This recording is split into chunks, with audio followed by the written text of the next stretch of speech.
All right, very good morning once again, everybody, from the uh, controller scopes, I guess, or not the controller scopes. What am I saying here?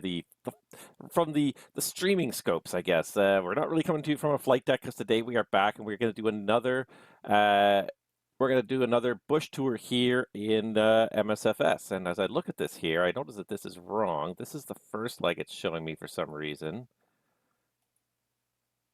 but we are on the fourth leg. So I don't know why that was showing me the wrong leg. It's a little glitchy. But anyways, welcome back to the stream, everybody. It's been about a week since we did the last stream. Well, it's been pretty much exactly a week since we did the last stream, and I'm happy to do the stream 2 weeks in a row. This is a fun way to experience a simulator. Very different from airline flying.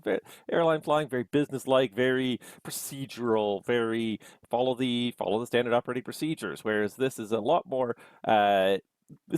joy of aviation kind of flying, where we're just going from place to place in our light aircraft, exploring the world with very few cares. As long as we got enough gas in the tank, as long as the engine keeps turning, that's all we really care about. Beyond that, we're just out here to have some fun, and that's what we're really here to do with these bush trips. Is it's a little bit of a break from the pilot's life, where we talk about some serious topics, where we take everything very seriously. It's a much more relaxed version of aviation, and sometimes it's just nice to do that, to relax, to enjoy the scenery. A lot of effort has been spent making beautiful scenery in the simulator.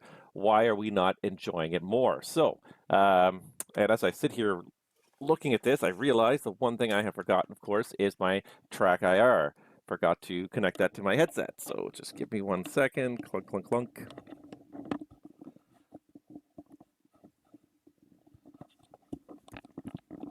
Put it on the correct way. There we go. Realize I did not have that on my headset. I thought I did. I was flying it the other day, but I pulled it off, I guess. I was doing some controlling last night, and I found it was just.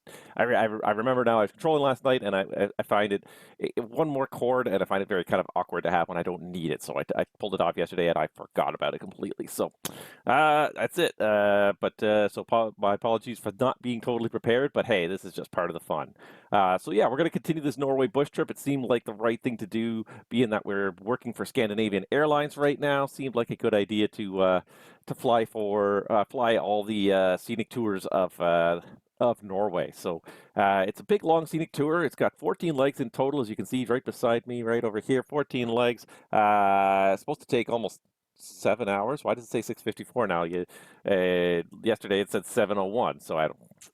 But anyways, it's going to take us several sessions to do this. I think it's going to take us 4 in total. My goal today is to try and get 4 legs done.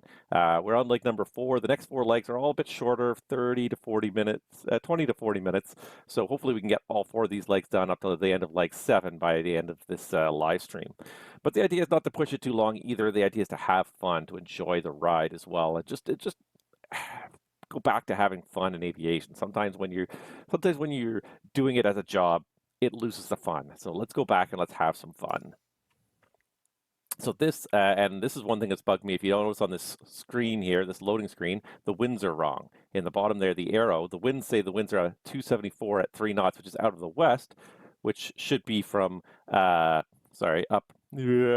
this way. Doing everything backwards. This way is west in Norway. It should be blowing west down to east, and that arrow is for some reason backwards. It's been that way, I think, for 5 years, and nobody has noticed or cared, I guess, in that time. But I guess I won't care either. We'll just hop in our Bonanza here and get going. So first of all, we should probably make sure the camera is the right way up. We're going to get rid of the VFR map. This is zoomed in all the way, which is the way I like it, because I don't want to see the pink line on there. I want to do it just with what we see here in the background. So we are on the ground at the Sola, and we're going to go to our, first we're going to start off by going to Haugesund. Once in the sky again, aim north-northwest, and in 33 nautical miles, you'll reach the coastal city of Haugesund. So 11 minutes for this first leg. So we should probably get this going here. Let's just preset the heading here of 339, just so we have something to kind of follow here. And I'm going to plan to go up to 4,500 for this, so we can also set our altitude as well really quickly. Again, just to give us a target, a bug to target, so that it's a little bit more of a visual target. And with that, I think we're probably pretty good to go. So let's just make sure the parking brake is off. Lights are on, and everything should pretty much be preserved from the previous leg. And it just sounds really quiet to me, but just let me just... let's get this going here. We'll take off, and then we'll adjust the volume a little bit. I noticed in the last one it was almost silent, the background noise, so I'd rather have a little bit more noise.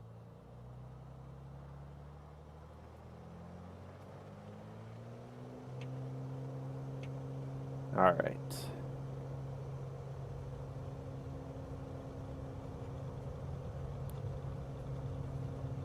Away we go.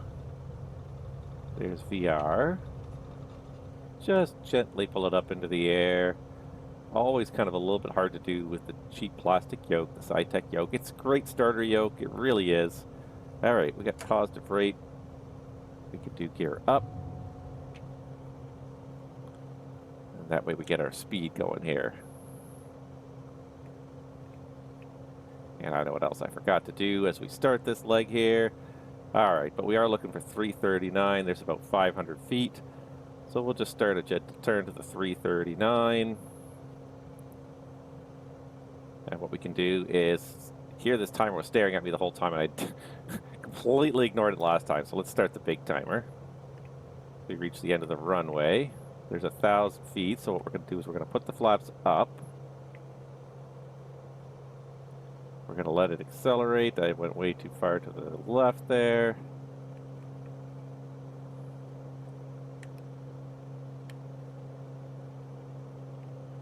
We're going to try and gate it about 2,000 feet and then switch to cruise climb here.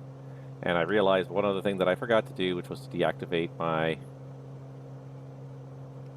A320 throttle quadrant, which at some point will probably trigger a flap problem if I'm not careful here. So let's get the power back out of the red line there to a normal climb power setting. There's 2,000 feet.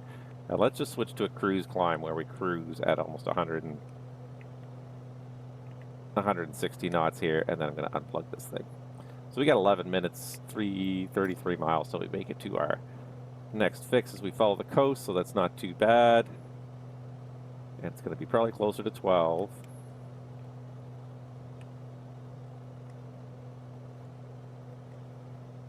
And I think I realized why I like the timer on the PFD, because it's right in front of me the whole time.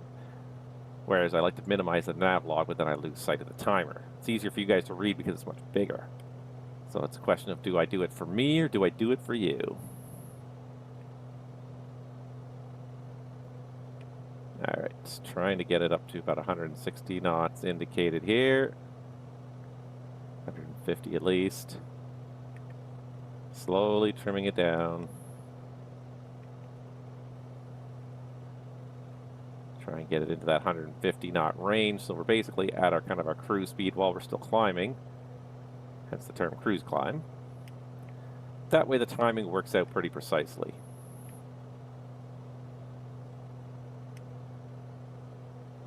Perfect. All right. And with that, I can do one more thing, which is there. That'll solve that problem. Rather than go to the menu and deactivate the throttle quadrant, I just simply unplug the USB cable from it. That will do the job. That will do the job quite nicely. All right, as we continue climbing, I've got to keep on just bumping up the throttle a little bit there, just to keep as the manifold pressure drops as we climb. And otherwise, there we go. We are on our way with the next leg of our bush trip. Beautiful harbor here. Looks like some nice little villages. Looks like a little church down there. Beautiful small little villages here on the coast of Norway. But we've got to keep going for 30 miles to find this next coastal city of, it starts with an H, it was Haugesund. And we're kind of leaving the higher mountains off to the east. We're going to kind of hug the coastline by the looks of it for this one, although there is a pretty nice tall mountain up there. So with that being said, once we level off here, I think 45 will probably be all we're going to need. And some very lonely looking islands out here off the left side in the middle of this bay here. This one looks like it's got some people living on it, but a lot of probably very rocky outcrops with very minimal capacity to support life. Few scraggly trees, some bushes, and maybe some seabirds would probably be about all that's going to live on some of these rocky islands. But on the other hand, provides great protection from predators for some of these seabirds.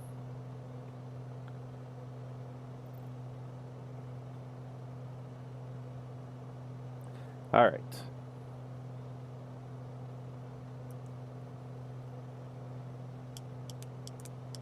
Almost at 4,500.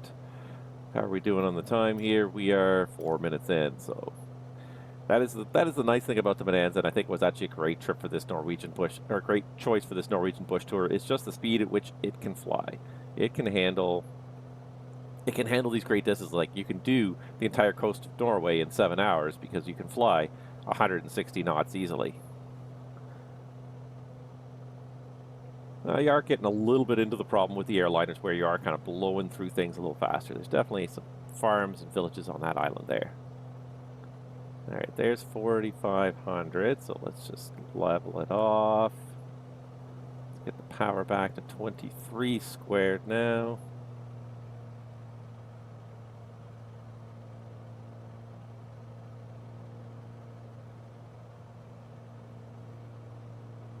All right, and then let's just trim for level flight if we could do it. Oh, that's a little too far. And it's kind of like getting through that dead spot in the yoke. It's just so annoying. Doesn't do anything, doesn't do anything. You pull out gently and then all of a sudden, click. It overcomes the dead spot. And all of a sudden you're just, now you're suddenly pulling with a lot of force. And as I do these bush tours, it's one of those things where, like, if you're flying airliners with autopilots on 90% of the time, the light forces you need on a yoke are not really a concern. So you don't care about it. But as I do more and more of these bush tours, I begin to think, like, wouldn't it be nice to have a high quality yoke with a very minimal dead spot? And I was thinking about that. Like, my Thrustmaster side stick has a very, very minimal dead spot. It feels extremely responsive. There's no overcoming it. The other thing, too, of course, about this Cytec yoke is this Cytec yoke is now, it's probably approaching 10 years old. I recently actually threw some lubricant on the shaft, but it still does not slide in and out easily. And this sounds terrible, but it still has, like, how to say it without sounding terrible, but it gets stuck at a certain point, and then you need a way too much force to overcome it. It suddenly overcomes that tension on the control column, and all of a sudden, boom, it pops out or pops in. So I find it very frustrating to try and use it for precision flying, and I'm kind of finding a nice little stasis of it here now, but especially when you're trying to do like a smooth takeoff or something, and you just start to pull back and nothing happens, all of the click, and the whole thing just like shoots off the runway, and yeah, it very unrealistic anyways. I guess the other thing we could do is we could probably start pulling that mixture back a little bit. And also, now that we are airborne, switch tanks. Should have had the fuel pump on for that, but switch tanks so that we can not run out of gas, I guess, basically is the key thing. So I see a big city coming up over there. We are, yeah, just a little more than halfway there. Yeah, that could be Haugesund. So that could be it. It's definitely not this one. This was way too soon. If anything, it's going to be a little more than 11 minutes. So, yeah, judging by, that looks like a pretty big coastal city, which is what it said. It doesn't say big, it just says coastal city. Then the small city of Leirvik lies 24 nautical miles northeast from Haugesund on the southern coast of the island of Stord. Stord. What is funny about flying around Scandinavia, not so much Norway, but in Sweden, the funny thing about flying in Sweden is that every once in a while you'll fly to a city and you'll be like, I own this furniture, because almost all the furniture at IKEA was named after different things in different places in Norway, or I mean different places in Norway, different places in Sweden. So every once in a while you'll fly to a city in Sweden, you'll be like, oh, I own this chair, or oh, I own this desk. Unless this is the city of Haugesund. Maybe this is the city of Haugesund here, because it's definitely on the right track. It's a little bit early, though. Maybe this is the city of Haugesund up here. Maybe we're not quite right here. But we're just going to try and figure it out just using my navigating skills. See, the thing is, like, this at this 339 track, this one is right off the nose. This one doesn't look like, because we set that pretty much at the end of the runway, so we should be pretty close, within like easily like a quarter mile either side of our track. So that's why I don't believe that this city here is where we're going. It's also a little bit too soon. We're definitely looking for something a little over 11 minutes. So maybe not this one, but maybe right here where there's this straight here. Maybe that is where we're going, because there's also a city there. The further one kind of stood out first, but this one might be the right one. Just a little tiny bit high. Just trying to correct it here as we go. Looks beautiful this time of year. I don't know if you want to be here in the winter.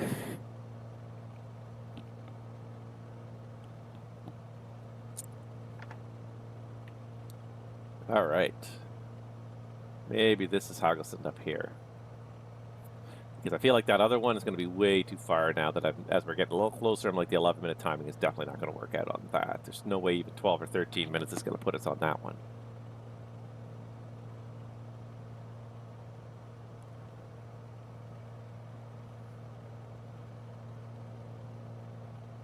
Some kind of industry going on down there. On the waterfront, could be like a steel mill or something. I don't think it's quite like a steel mill. Maybe a lumber mill. Definitely something is offloaded and shipped elsewhere. Or, yeah, unloaded, I should say, and shipped elsewhere. Now, of course, I wonder at what point on this particular leg are we going to see our first stadium, because based on the first 3 legs we did last stream, I wonder if this should be called the Norway Bush Tour or just the Norway Stadium Tour, because each of the 3 legs we had to visit a stadium. Here comes another industrial complex. We are in the industrial heart of Norway here. I'm guessing these might be lumber mills, because definitely wood would be a very plentiful resource here. It definitely looks like it could be a lumber mill. I don't know about steel. Could be steel mill, I don't know. Or it could be something else completely different, like this stuff. Where the world is not just 2 industries. Okay, so as we approach this city here, how are we looking for timing? We are at 11 minutes now, which means that this must be the city of Haugesund here. So we'll wait till we're kind of over the center of the city, and then we'll switch to Leirvik, but I wonder if that is it at our 12 o'clock there. If this is an island here. Because it does look like there's a strait that kind of goes all the way over there. You can't tell if it comes around the back or not, but that could definitely be an island. It's definitely a peninsula, if not an island. But we will come over the center of the city, more or less, and set heading again. So now we're turning to face more northeasterly than northwesterly. So 013 degrees is the next track here. So we'll pre-select that. We know we're just trying to get over the city here.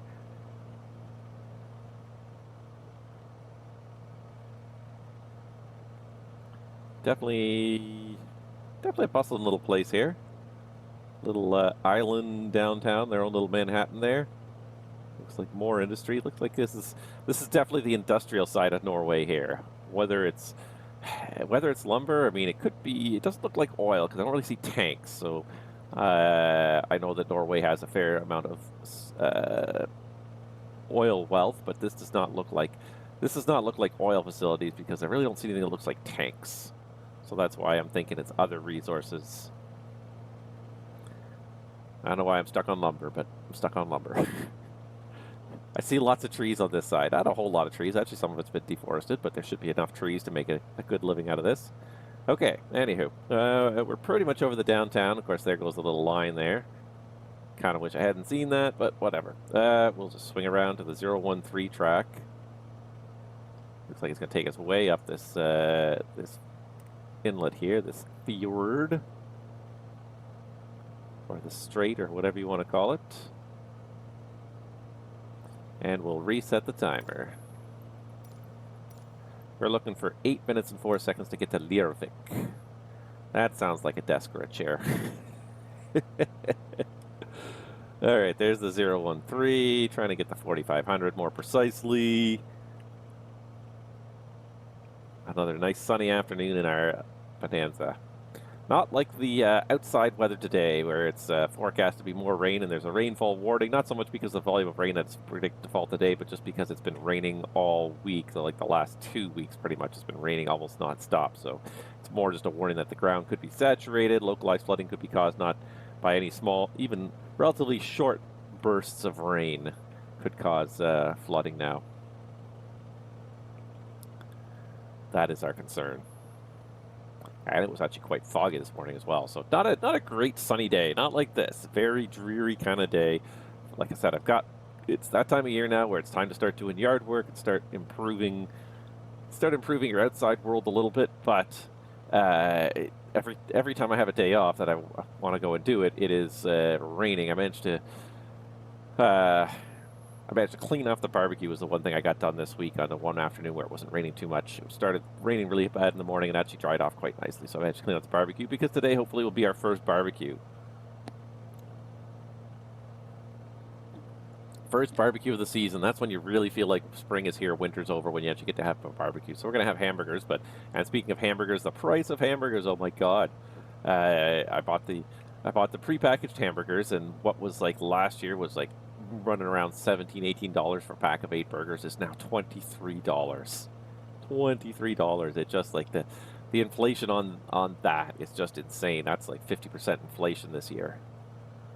And I know that the cost of red meat has been going up. Beef especially has been going up. I realize that, and everything's going up in price. But boy, that was a little bit of a sticker shock, because it's one of those things where like we don't really have hamburgers too much during the winter. It's not something you want to really cook indoors. It's very much it's an on the grill barbecue kind of thing.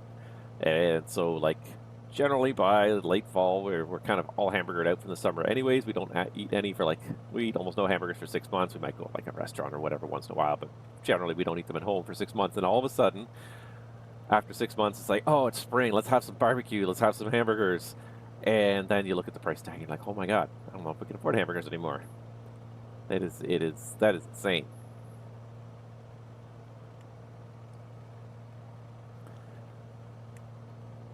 I don't think that price is sustainable, but it will be, because that's the cost of producing beef nowadays. Water does not get any cheaper. There's a lot of water, a lot of feed that goes into beef. Beef is one of those things where like we've been conditioned to think of it as being a certain price, but really it's been government subsidized in North America for so long that everyone just assumes it's quite cheap. It really is quite an expensive meat, but we've just become, especially in America, but even in Canada, people almost think of beef as a birthright. It's like, hey, you deserve to have beef, and it's like it really is an expensive meat to create. It takes years and years and tons of feed and water. The amount of it's really good, and I really do enjoy a good steak. I do enjoy a good burger, but man, it's not sustainable for a large portion of the population to eat red meat on a daily basis or even on a weekly basis. It's just not sustainable. The amount of land, especially in America, that is given over to raising cattle is just phenomenal. I think more land is given to raising cattle and raising food for cattle than is actually directly raises food for humans. Like there's way more crops planted to feed cattle in the U.S. than there is crops planted to feed humans, which is just a crazy imbalance when you think about it. It's like we could do this more efficiently. Beef is not the most efficient way to get calories, to get protein. So tasty though. Can't argue with that. But it's going to have, I think this year it's going to start to become one of those things where it really is a luxury item. It's not we'll never have it, but it'll definitely become a little bit less common, I think, this year. Eating ground beef has gotten expensive. All right, I wonder if this little kind of peninsula sticking out here is a Leirvik. If this is an island here, and it looks like, again, it could be. There's a whole strait here. We're definitely 4 minutes in. We're halfway to Leirvik. I feel like this right here might be Leirvik on the southern tip here. Another 4 minutes to go here.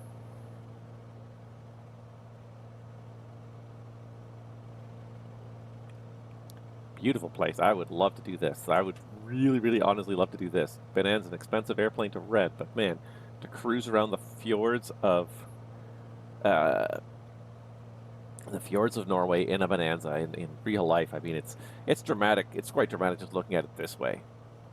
To be there in real life and see this up close, because the thing about pictures and simulators is they never do the real world justice. No matter how hard you try, no matter how much NVIDIA tries to sell you DLSS as a be all and end all for making the most realistic things ever, it never quite replaces the awe-inspiring drama of real life. Every picture I've ever tried to take from an airplane never looked quite as good as the real thing. Everything just looks small and almost imperceptible. Oh, that's a nice bridge there. Oh, a couple of nice bridges there, linking the various islands here. Yeah, everything just looks so small, so artificial. You try to take pictures of the northern lights, you can never capture enough of the sky to really capture the full awe of the northern lights in a picture, because like part of it is just like you're awed by how much of this vast sky at night will get taken up by the northern lights. It just like stretches for hundreds upon thousands of miles. It's truly an awe-inspiring sight. And then you try and take a picture of it to share with your friends and family, be like, this is really cool, look what we saw yesterday, and they're like, I mean, it's just some blurry colors. It's all they see is just some blurry colors on the screen. And it's like, yeah, this just does not. It truly does not do it justice. I wonder if there's like a tunnel under here, because that road makes such a hard turn there. But like, there's a little kind of like opening thing there. I wonder if it either is planned to continue or if it's like a tunnel underneath there. Because I know there is a road that pretty much goes all the way up the coast of Norway. I think this is Leirvik here. I'm pretty sure this little city here is Leirvik, on the southern tip of the island. This makes sense. And like, the thing is, like, some of these fjords like are marine navigation. Like, there's actually inland docks, like we saw at some of the previous things, where you can't have like a bridge over some of these waters because you need ocean-going vessels to be able to pass, like the size and scale of the bridge. So there's all sorts of underwater tunnels that are being built on these roads here. All right, let's go ahead and reset this here. And Bjornafjorden, 012, so pretty much straight ahead. Slight adjustment, 012. Continue for another 22 nautical miles, brings you over the heart of large scenic Bjornafjorden. All right, Bjornafjorden it will be. And then fly northwest and land at Bergen Airport. That's pretty easy. What? No stadium? No stadium? You guys are forgetting something here. 7 minutes and 30 seconds to Bjornafjorden as we pass over the city of Leirvik. Try and keep the wings level here. Maybe take a little exterior view. And let's go back in for a second. Now it's forgotten. I was hoping it was going to... the first time it doesn't draw the overlay for a couple seconds, and then it draws it again, and then I'm disappointed because I just don't like the overlay very much. Especially when I'm trying to just like take like screenshots, but I can't turn the overlay off on a bush tour. This is the problem, is you cannot turn the overlay off on a bush tour. It's there, it's permanent. Fortunately, the airplane's zoomed in enough, I could probably just crop it out. Okay, let's go back and make sure. Oh yeah, perfectly on the 012 heading, perfect. A little high, but otherwise perfectly on the 012 heading. Hope 4500 is going to get us over this next couple of hills here. We may need to climb again. But let's stick with it for a moment here, because actually Bergen apparently is not too far off. How far after Bjornafjorden? After Bjornafjorden, it's another 16 miles to Flesland to land at the Bergen Airport. So it's a little far, but not terribly far. I feel like I was talking about something, but I've totally forgotten it already. But this is one of those essential skills you learn as part of being a multi-pilot crew. Is you learn small talk. You can talk about almost anything, and you learn to talk to anybody about anything, because you've just got to get along with the person next to you. Not just get along with them, but you've got to make the time pass. Aviation is one of those things where it's like hours of boredom punctuated by seconds of terror. Not necessarily terror, but like hours of boredom, a couple of minutes of activity at either end, and then throughout, like just fractions of a minute of activity as you pass over waypoints, make radio calls, etc. But for a large portion of the time, you're sitting here monitoring. You're making sure nothing goes wrong, ready to jump into action if something goes wrong. But in order to do that, the brain needs to still be somewhat alert. Human beings are terrible monitors. We really are. We have a hard time monitoring things because it's not our nature. Our nature is to detect things that are changing quickly and obviously. things that are subtly changing and just watching things that are not changing is completely opposite to our evolution. We evolved to be aware of threats and react to them, react to sounds, react to sights, all different kinds of stimuli, even smells perhaps that could indicate danger and or maybe not danger, maybe something useful like food or something like that. But we learn to react to those things. The one thing we never evolved to do is learn to watch nothing happen.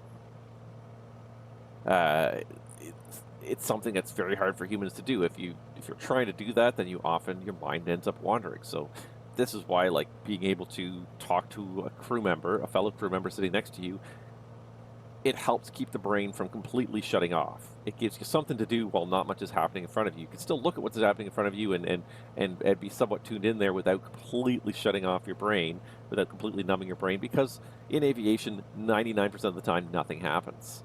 We're still preparing and training and ready to react to that 1% of the time where something does happen, but 99% of the time, nothing happens, and you're just sort of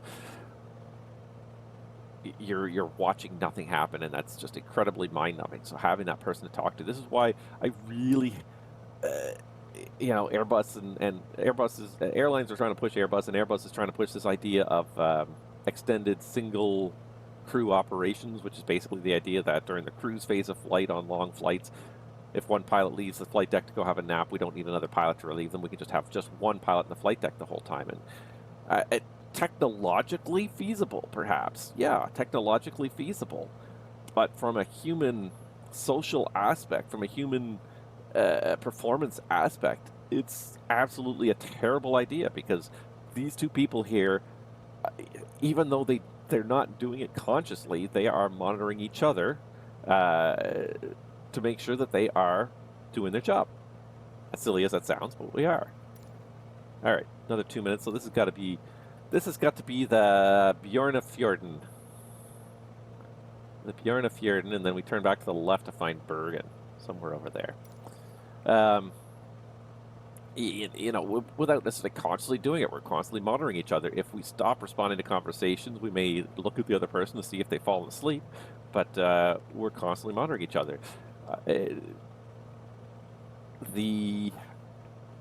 Taking that extra stimuli away is just a recipe for disaster. It's just a recipe for pilots to fall asleep on the flight deck. It's just a simple fact of human performance. This is the easiest way to keep someone else awake and alert, is to talk to them. Even if it's about nothing, even if it's about the most mundane things in the world. Hey, what's the weather like at home? Hey, you got any chores you're going to do this? What are you going to do this weekend? You got any kids? Tell me about your kids. Like, it can be the most mundane conversation, but it keeps the other person engaged. It keeps both people's brains engaged. And the second that conversation starts to fall away, you begin to become alert for, are we losing our alertness overall, our consciousness overall? Because it's a bit of a dirty secret, but there have been cases in the industry where people have fallen asleep. They're human beings like any other. In a very low stimuli environment, this is like the perfect environment to pretty much to fall asleep in. You've got generally a climate-controlled room with just this nice, gentle white noise in the background. Generally, especially if it's night, and generally will happen more at night, though not to say it doesn't happen during the day, but generally at night, you've got this very stimulus-free environment. Often we keep the lighting very dim at night. Actually, what I did find that actually helps is that, like, once we depart and get into cruise, I turn the flight deck lights on full bright at night when I'm flying, so that it helps to convince me that I should be awake. But as silly as it sounds, it is effective. I used to hate it. I used to really love flying at night in a very nice dark flight deck where you could really see what was going on outside, and there is a big advantage to that. But most of the time, again, very little is happening outside. The bigger risk overall is not you not noticing what's going on outside, but it's that it's the bigger risk of these late night flights, especially things like red eyes, is that you might fall asleep for lack of stimulus. All right, so this must be Bjørnafjorden. Bjørnafjorden? Where'd my mouse go? Ah, my mouse died. Really? I should Recharged it last night. There we go. All right, so now we probably turn to the new heading of 302, because this is Bjørnafjorden.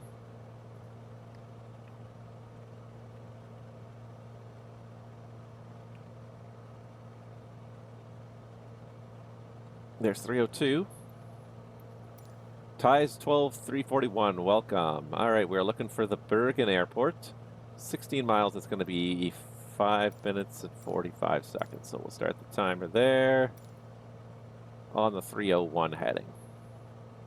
So we are engaged right now in an MSFS Bush tour, which is just a fun little, like I've said it before, and I think it is the best description. It's a scavenger hunt.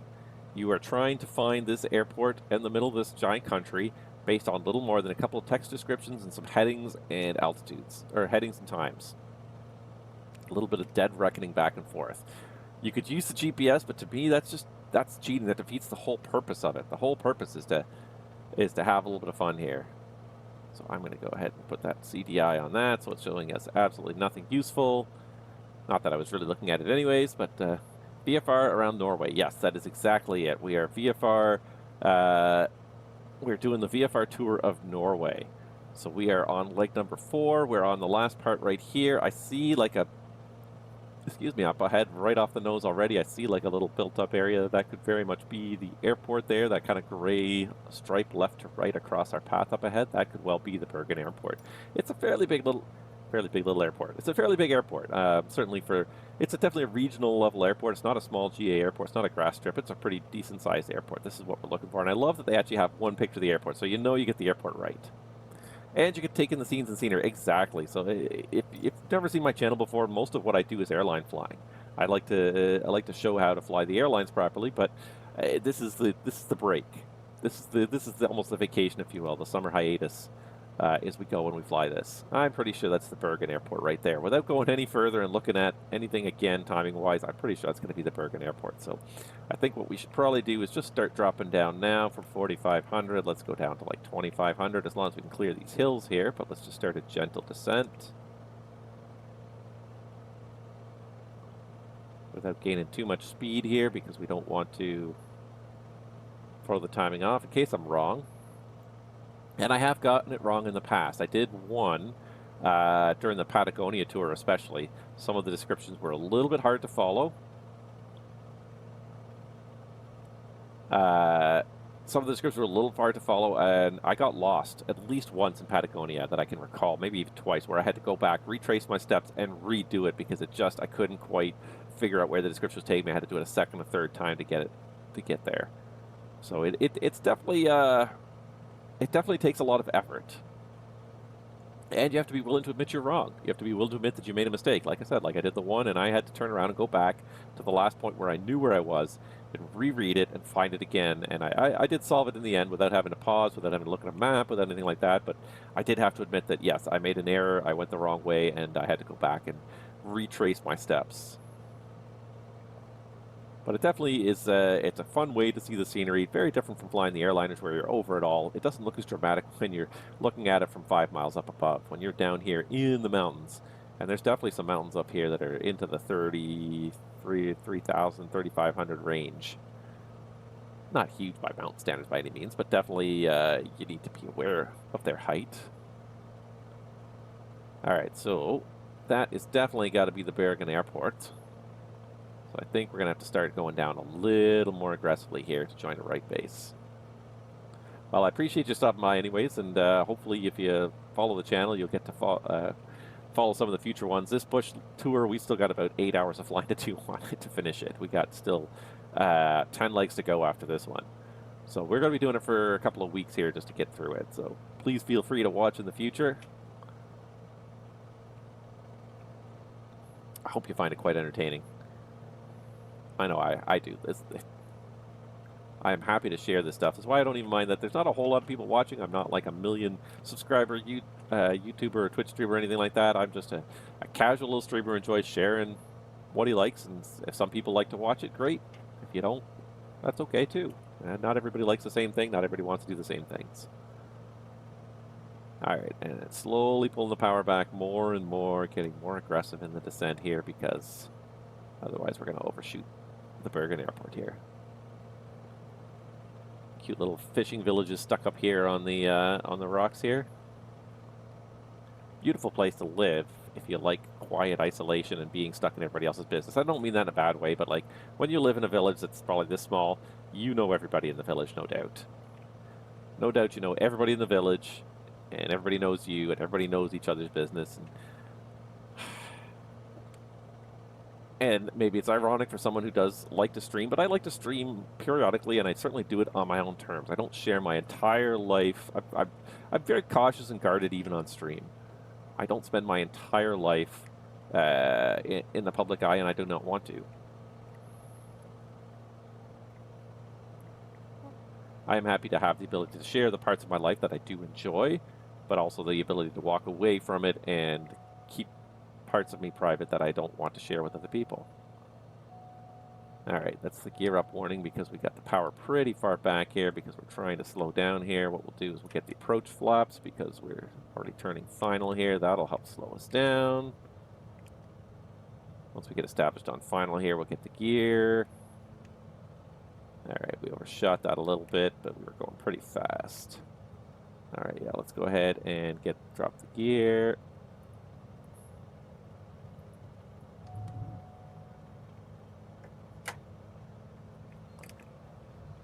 Why does the gear not want to come down now? There we go. That was weird. I don't know why I didn't want to come down. Now we got a little low while I was distracted. Distraction is a real pain in this business. Got a little bit lower than I wanted. Let's just see if we can get back up a little higher. Get on a more appropriate glide path here. There we go. It's getting better already.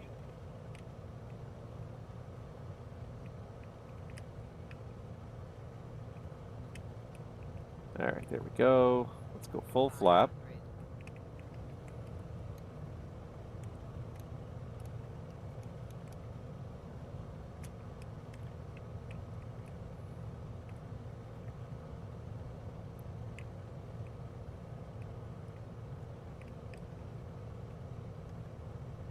Not the most stabilized approach, still reducing speed, but we'll be on target reasonably soon here.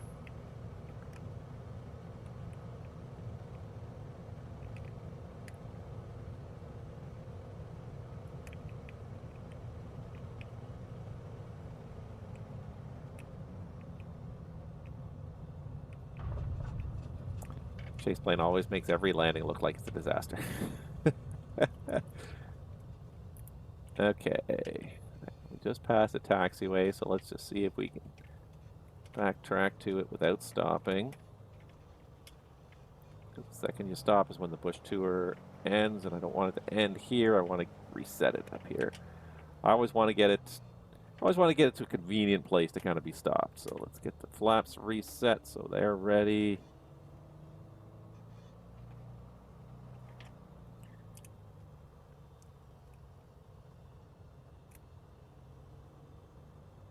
Big bustling little airport here, but it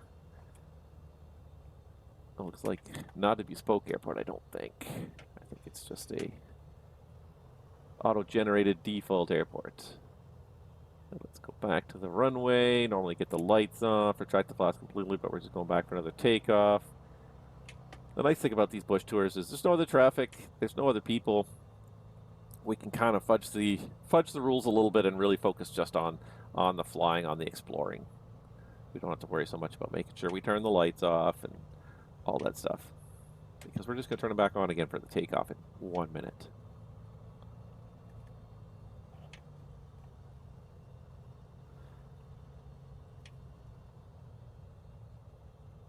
There's a church over there. Those must be, I'm hoping they're church spires. Yeah, they are church spires. It's got to be a beautiful church. I was really focused on the landing, so I had no chance to look around and kind of see the scenery, but maybe when we take off again, we can have a quick look in that direction and see what's over there. All right, just get us to the threshold, to the holding bay here, and then we can terminate this leg. Because the thing is, it will save wherever you stop. And every time you reload this, it'll reload it in that spot where you stop. So better to do this now and have it reload in the right spot. All right. Boom. There we go. Leg completed. 40 minutes. All right, not too bad. So much for 22 minutes, but I think I was 36 minutes. I don't know. We'll continue on anyways. Aircraft has been refueled. Don't reopen that, thank you. All right, so Brand Stadium. Oh, there we go. Now we got another stadium again. 6 miles to the northeast here. Let's go ahead and preset that. 41 degrees. All right. Of course, we're doing another stadium. All right, once in the air, point your Bonanza northeast and head to the Brand Stadium, located at the base of Ulriken, the highest of Norway's fabled 7 mountains. Yes, we were noticing some higher mountains. Oh, yes, there is a high mountain over there. That must be Ulriken. Some very short spots here. This whole leg is supposed to be 28 minutes. So what I think I might do, just for interest's sake, is I'll start the lower timer and see how the 28 minutes that's indicated at the top of the nav log there matches against what we actually take to do this here, knowing that it's going to take us some time to climb and all that stuff. It's going to need a couple of full stop there. All right, not the best lineup ever, but it'll be fine. All right, we got the approach flaps. We've got the takeoff. Let's get the trim into the green range there. There we go. All right, so what we're going to do is we will start this timer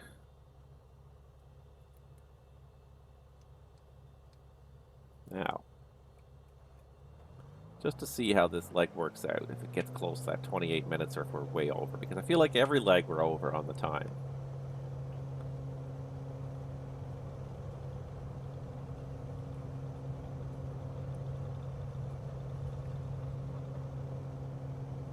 All right, there we go.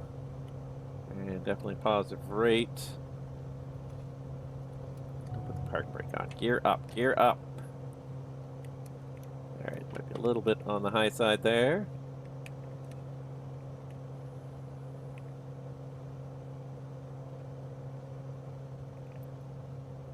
All right, somewhere over there was, yeah, looks like that's a pair of churches over there.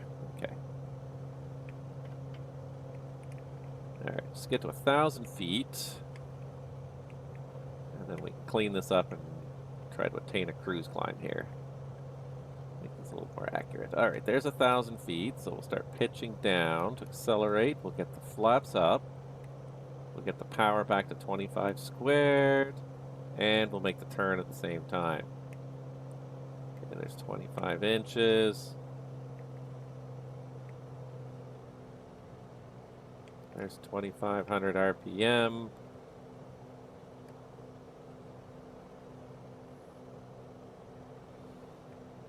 And we're going 6 miles, 2 minutes. So let's start that timer now that we've made the turn. A little too far. We might need to keep this higher climb rate going with this terrain here. I was going to try and pitch it forward for a cruise climb already, but I feel like we're not going to quite do it. All right. Now it looks like we're going to clear these mountains just barely, so we'll start to accelerate and get the cruise climb going here.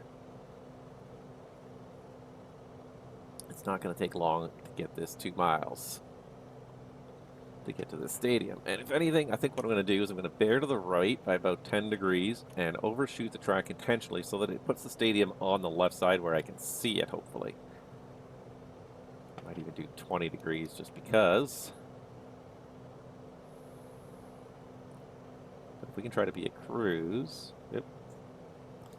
Just because we didn't turn right at the middle of the runway, we turned at the end of the runway, and it was quite a good turn. So somewhere over here is going to be a stadium at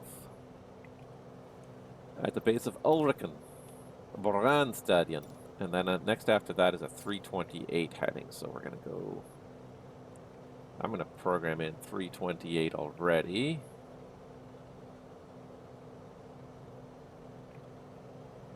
I feel like this might be the mountain, so somewhere right near the base of this mountain. I'm just again turning because I just want to be able to spot this stadium in case it's almost right underneath us. I don't think that's it. There, I found it. I found you right there. Right there. I see ya. Somebody really likes their footy stadiums in this in this studio here. So we'll try to kind of come just past it and then turn, because it's going to be a 90-degree turn to the left to fly almost right overhead, and then set the time for the next leg. All right, that's probably pretty good. If we start the turn there, we can also get ready to level off and get up to our cruise power setting, but that's got to be the Brandstadion, the base of Ulriken. All right, 100 feet to climb. Trying to do 3 things all at once here. Trying to turn to a heading, level off, set cruise power, watch the acceleration, stop the climb, and also finish the turn and roll out on the correct heading. Don't overdo it. Now you way overdid it. And there's the heading right there.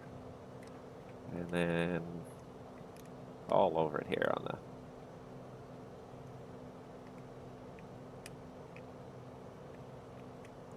Okay, trying to find a cruise power setting. Pulled too much power off there. Let's get 23 inches going here.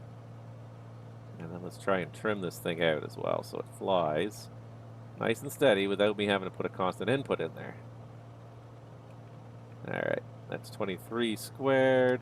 We're 100 feet low.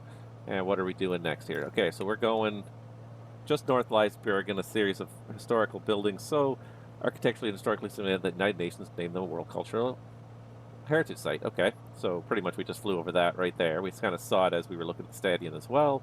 So let's go with a 064. 064. And we're still losing altitude. Ugh, not doing very good at this here. 064, and we're going to reset it, and we're going to go to Vossevangen. 34 miles, 11 minutes. 11 minutes, 50-something seconds. Whoa, and this is a very sharp turn to the right, and I'm just not looking at anything. It's very sloppy flying here. Very unhappy. All right, let's see if we can improve our performance a little bit here. Level off and stay level. See if we can find a trim setting that works, because that's the trick. Is when you've got the trim setting all set, then you don't even have to look at it anymore, except when you're turning and suddenly... All right, 064, I believe it said, or to say 067. 064. For some reason I said it wrong. So 064, journey 35 nautical miles to the northeast. To the northeast to Vossevangen. Nope, hold on. Yeah, Briggen. Or Bergen. Yeah, Vossevangen. Yeah, what are you doing?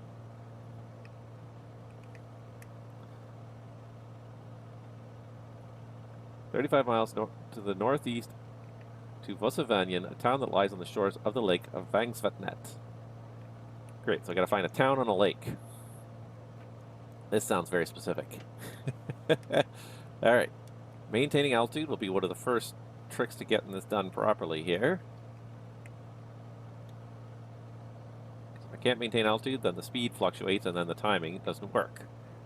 And I didn't start the time. I thought I started the timer. Shit. I mean, shoot. I mean, sugar.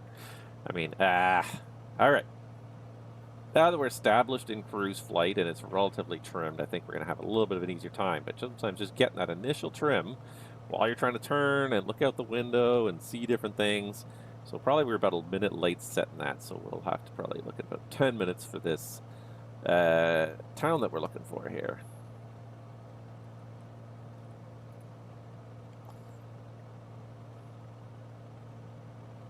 I just hope 4,500 will be enough to clear these mountains. I think it will be for this first range.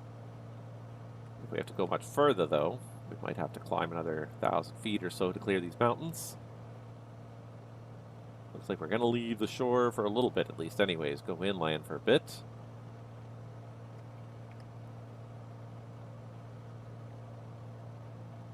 All right, now that we got her in cruise, let's get...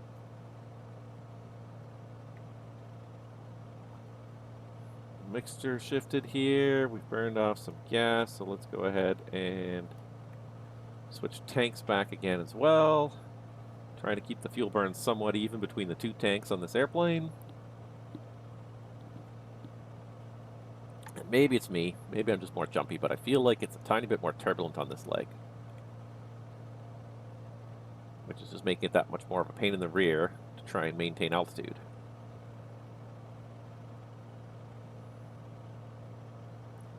So it is some nice looking scenery here that we're crossing. Definitely a little more rugged though. It's the kind of area where like you're not 100% sure you want to fly a piston single. Turbine single maybe, because the engines are a little more reliable in turbine. A little bit less moving parts. Because I tell you, if we had an incident right now, we'd be stuck between a rock and a hard place, to put it pretty much literally. There's very little flat land that we could put this airplane down onto. Our best bet might almost be trying to put it down onto some water.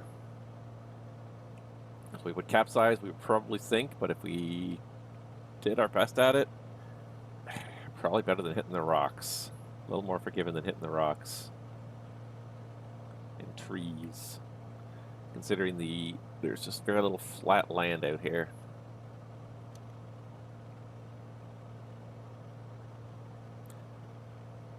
Beautiful fjords though.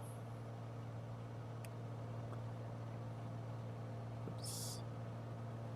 Getting drifted a little bit here. What are we about 3 minutes in here? Yeah, 3 minutes. So we got another minute. So we're about 4 minutes in out of 11 and 50. Almost 12 minutes. Let's see here. It's at 11:52. Pretty much 12 minutes. So we need to see 11 minutes on the timer because we're probably about a minute late starting that timer. Not quite the precise kind of navigation you want to see in aviation, but again, just going out and having fun, exploring. Now you can see there's lots of little lakes caught in the crevasses, cracks of these mountains here. I wonder what kind of a lake this town is going to be beside. Definitely a lot of little lakes stuck on top of these mountains. And again, looks very rugged. Not a whole lot of people live in here. Not a whole lot of signs of civilization. As soon as you get away from the shoreline here, there are not a lot of signs of civilization. I guess especially along this mountainous spine of Norway, the coasts are where people live for the most part. Which is why I think which is one of the reasons why they built a giant road all the way around Norway to link all these places together for commerce and for transportation, for personal travel, for connection. Everything's kind of linked. There's a lot of gaps in the road system that they had to kind of fill in, because as you can see, there's a lot of water. There's a lot of inlets. There's a lot of mountains. So it's like you have to either go around the mountains and over the inlets, or over the mountains, or through the mountains even. So this road that they built along the coast of Norway was quite the engineering feat if you start to look at it as a whole, and because there's a whole lot of individual engineering feats. There's a bunch of different tunnels. There's some tunnels through mountains to get them across some of these peninsulas. Then of course there's underwater tunnels as well to get them underneath a lot of these fjords, because a lot of these fjords you have issues with. First of all, a lot of them are seawater, so more corrosive and oftentimes a lot rougher. You can get some pretty massive waves, especially with the kind of storms you're getting here in the winter. Freezing also becomes an issue. You have the potential for icebergs and ice flows to hit support structures and whatnot. So building bridges with piers and supports in the fjords is often not an option. So there's various different ways it's been handled. They can go around, they can go under. What they did in one fjord, I believe, was they built a floating tunnel, which is really neat. So they built this tunnel that actually it floats under the surface of the water.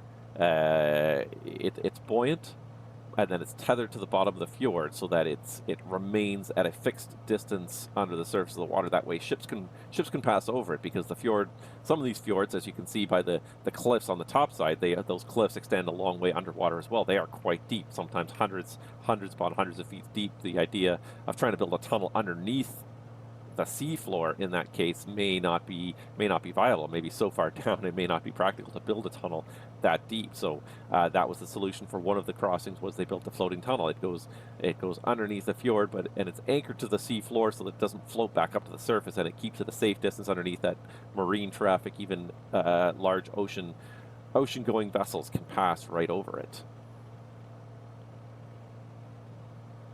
I feel like the satellite scenery is not up to snuff in this part of the world here. Or maybe we're just too close to it. Maybe we're just too close to it. We may need to climb again if we're not careful here. I see kind of a valley and a lake coming up there, maybe. Maybe that's where we're going. How are we doing here time-wise? We're not quite there yet. We're only at 6 minutes, so we got a ways to go still here. Might be over this next rise, but I feel like we might need another 1,000 feet here. I think it's time to put it into a cruise climb again. Keep the speed at about 156 indicated, but just we're going to put it into a bit of a cruise climb here. So let's get 25 squared going again. Let's get another 1,000 feet because I worry about those mountains up ahead. They are looking pretty close to our current altitude, so don't want to climb too quickly. The name of the game is not to climb quickly. The name of the game is to kind of keep the speed fairly constant within 150 to 160 knots. And I'm going to just click that up to 5,500. That's going to be our target. The name of the game is to keep the speed constant. Yeah. There's definitely a lake coming up over here. But I feel like we might be still a couple minutes too early here. 7. We're only like a minute late. 3 more minutes. Maybe that'll be it. This might be one of those cases where I might have to reconsider and consider backtracking. All right. So what do we do after Vossenvangen, a town that lies on the shore of the lake of Vangsvatnet, and then northeast of Vossenvangen lies the inspirational Fjord, a long, narrow fjord renowned for stunning beauty and listed as a United Nations World Heritage Site. Boy, UNESCO's been busy. They've been busy in Norway. This could be it. This could be it. Not a whole lot of other signs of civilization around here, so first town I see I might want to call it the town I'm looking for. Hopefully get ourselves leveled off before we get there, so we can again have a fairly stable time setting it up. Look at these beautiful lakes here. I'm not even looking at the other side here. Even little glacier tops there on top of some of these mountains here. I'm sure in April, I'm sure these are probably a lot snowier still. All right, there's 100 feet to go, so let's start getting the power back because we don't really need to.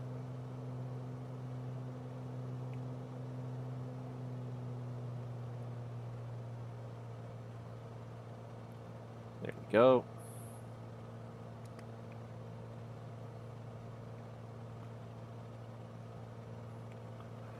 I think this is it here.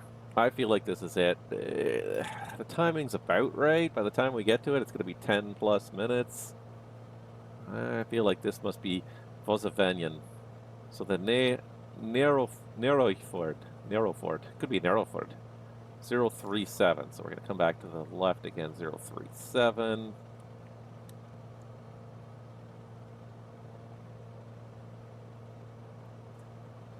This must be it, because there's not a whole lot else here. This is obviously a small little provincial town, but definitely a large regional center. So I feel like this is the place. This is as big a town as you're getting around here, I think. So I don't think we should be looking any further afield than this. I think this is it. So we might be a minute or so early here, but that's okay. Let's get the altitude back down to where it belongs at 55. All right, so from here, we want to do 037 to get to Narrowfjord for 9 minutes 51 seconds. So let's go ahead and hit reset and say we're probably over it right about now. There we go. Even 55 as we go east. Even that, a question. We'll stick with it for a little bit, but we may have to even climb a little higher.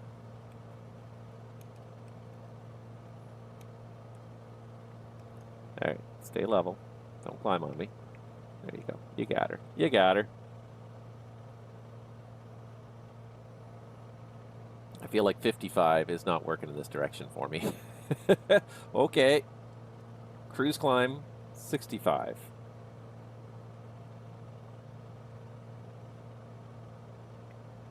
And it looks like I have maxed out my manifold pressure at 24.2. I have full throttle going and it won't go any higher. So we're kind of maxing out the performance without a turbocharger to pressurize that incoming air.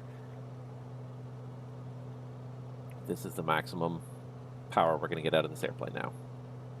But I think in order to go this track, I think we're definitely going to have to climb another 1,000 feet, maybe more, because these definitely look like these peaks are 5,000 either side of us right now. The valley's quite far down below us.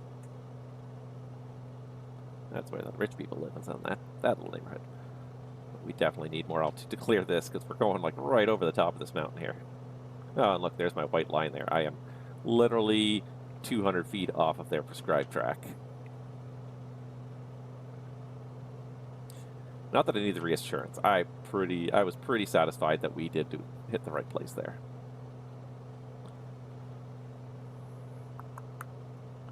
All right, carrying on. Carrying on.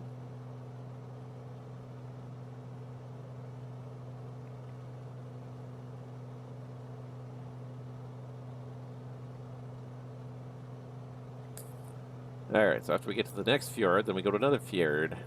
Nero Fjord, then Orleans Fjord, then Hakkasen is the next airport. So after we get to Nero Fjord, Orleans Fjord, and then... So we got about 13 more minutes. What was this supposed to be? 28 minutes? It's going to be about 30 minutes, a little over 30 minutes. Alright, I think 6,500 might be okay. But even 5,500, look at us coming up over this mountain here. I don't know if that's quite 1,000 feet beneath us. We would have been on the train at 5,500. What a cute little village, though. And who, it must have been a lot of fun trying to create these bush trips, flying around, trying to find these landmarks, trying to describe them, trying to pick landmarks, trying to say, hey, what do you want to see? What do you want to show off?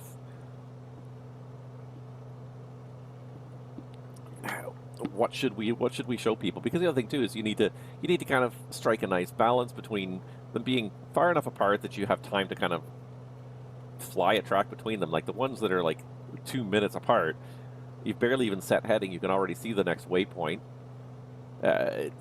Yeah, I won't. Frustrating is not the right word, but that makes it a little harder to really enjoy, like just getting out and seeing the scenery, because you're so busy obsessed with looking for the next waypoint. You don't want them to be 2 to 3 miles apart.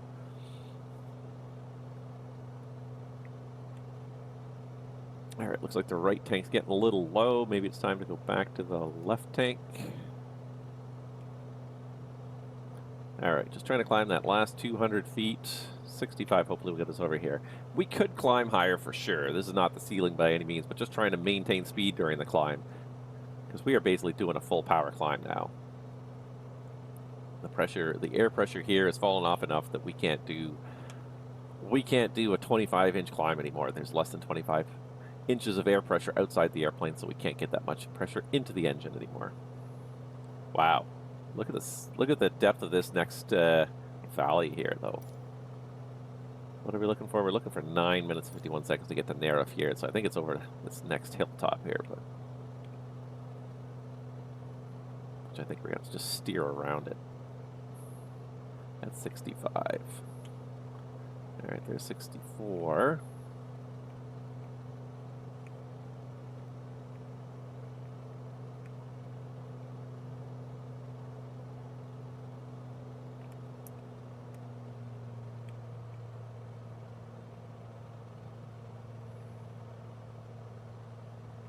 I don't think we're going to get any higher than 6,500 without beginning to lose speed in a pretty meaningful way.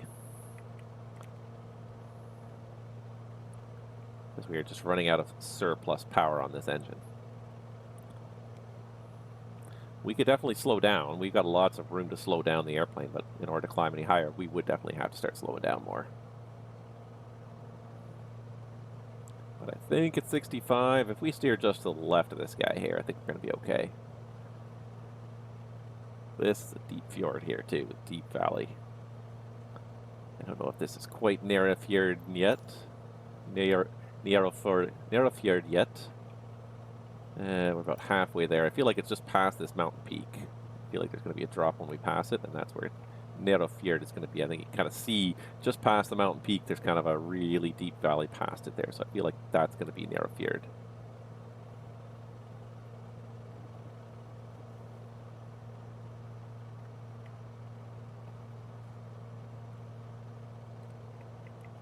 Losing altitude very slowly, which is not a good thing in the mountains. We need to keep our altitude.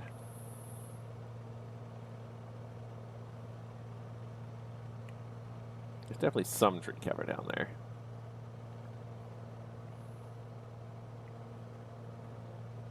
Oh, now we went too high.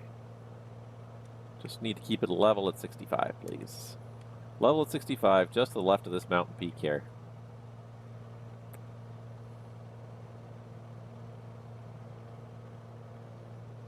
I feel like for April, though, there should be a lot more snow. Although as we go further north, or further deeper into the mountains anyways, there's definitely quite a bit more snow still in the scenery here. But I feel like this time of year, in actual April, this scenery is probably like a June day. This is like midsummer.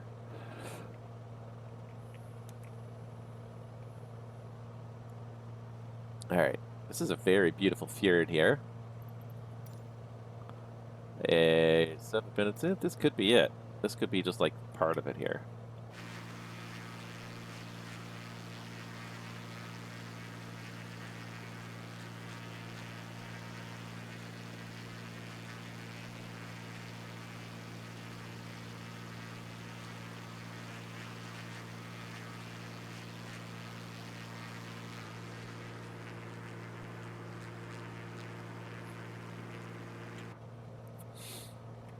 All right.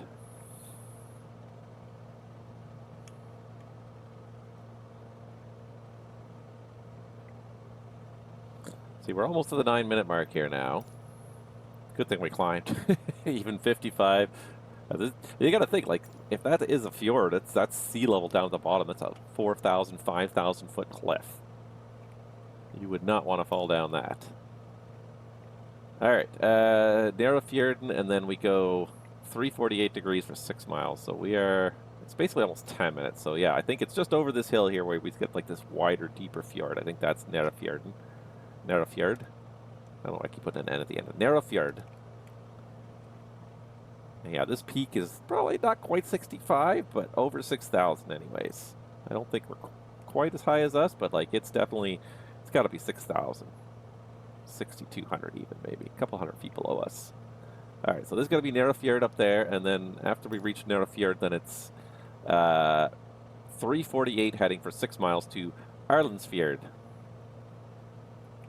So we're already almost there again. This is like number 5. Like number 5, we've almost found where we're going here. This one is going to be, we're going to have to really kind of drop down to get to this next airport, though.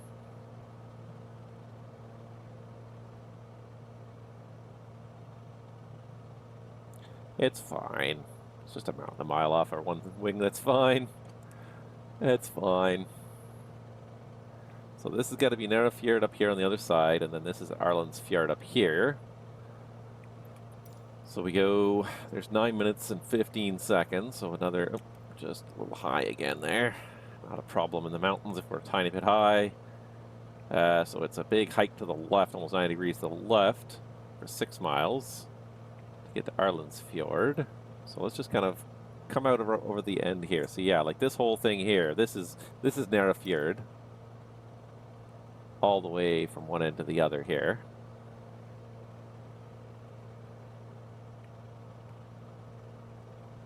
So we'll get out over the middle of it and then we'll make our turn. So what are we looking for? We're looking for a 348 heading. So let's pre-select that. Yeah, it's pretty much, not quite, but almost a 90-degree turn to the left. Just kind of get over the middle of this body of water here, and then we'll do this. We'll start the turn. We'll reset the timer. We're looking for 2 minutes and 3 seconds. 6 miles. So basically, I think where it kind of branches out here again. And then Hakkasan Airport after we get to Arlandsfjord. It is 039. So I feel like we go left and then we go right. I feel like that's what we do. I feel like this is Narrow Fjord we're on. This is Arlen's Fjord. And we make a right turn, and then Hakkasen is up there. So I have a feeling we should probably start coming down again now.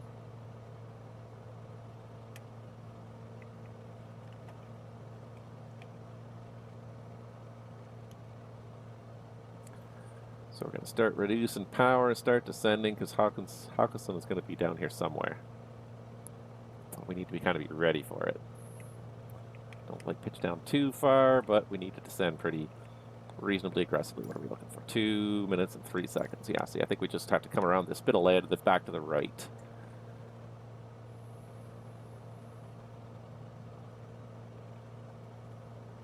It's funny because in the Patagonian Bush Tour, they very much like told you, like,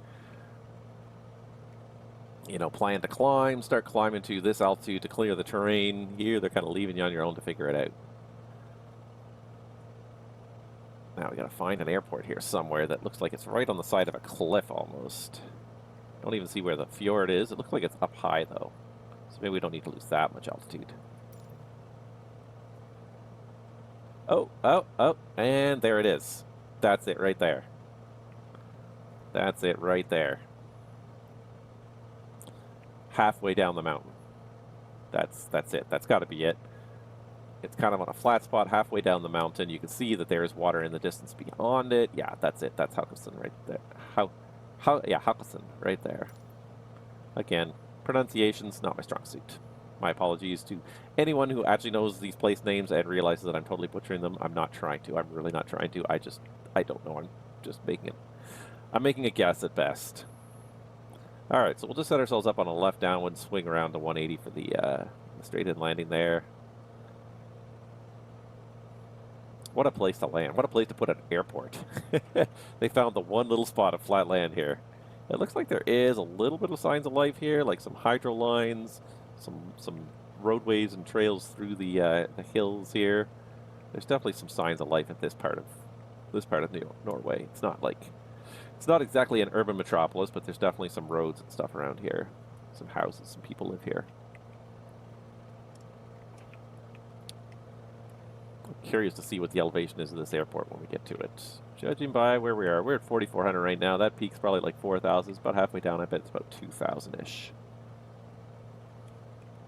Trying to kind of keep the descent rate reasonable. So you're always looking for a reasonable descent rate in an unpressurized airplane because the human ear can only change pressure and altitude so fast. And generally, the rule of thumb is about 500 feet per minute.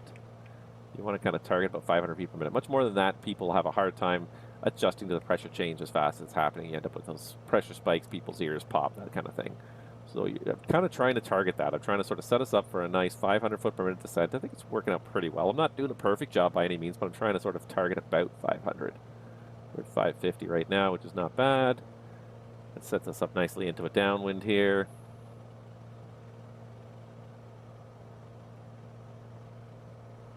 Maybe what I'll do is we'll just reduce the power and decelerate without increasing the descent rate. That way it gives us more time to go down before we reach the base turn.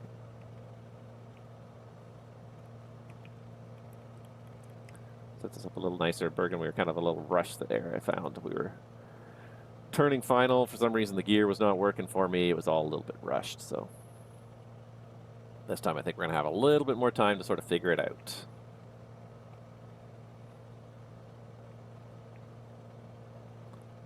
Now there is a little village down there. Nice, definitely a little village, but yeah. And I'm sure there's some flat land at the bottom of the valley, but whether or not you could actually get an airplane down into the valley, like this is a good place to have it kind of on the side of the hill here, where it's like you can definitely fly in over the lower terrain. But if you're trying to put something like there's a big ridge in front of that town, if you're trying to put something right there, you might have a hard time. You might have a hard time getting an airport where you can descend fast enough to get in there. All right, I think we're actually maybe even a little low. I don't know the field elevation, so I'm really just estimating here.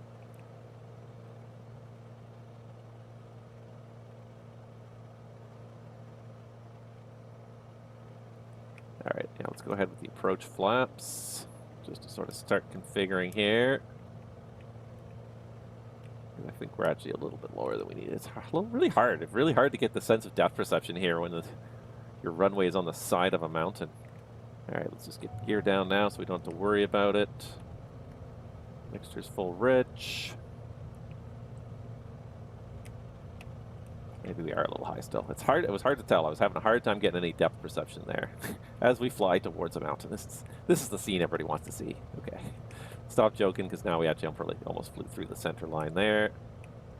I might go full flap now because we're still pretty fast. And now that I come around again, now it looks like we're high. I thought we were low. Now I think we're high. There's a good approach light system on this runway there. I don't know if that exists in real life or if that's a simism.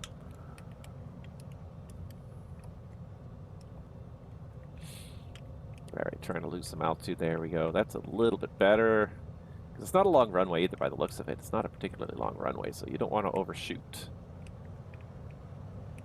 But now we are sinking quite fast. Now we need to get that back.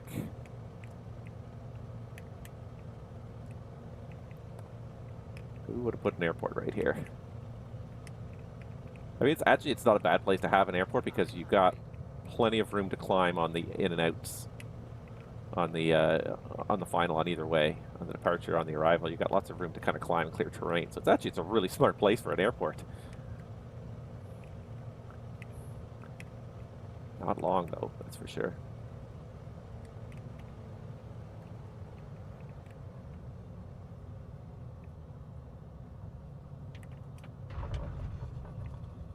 And now I'm getting that MSFS error where the runway lights are above the runway.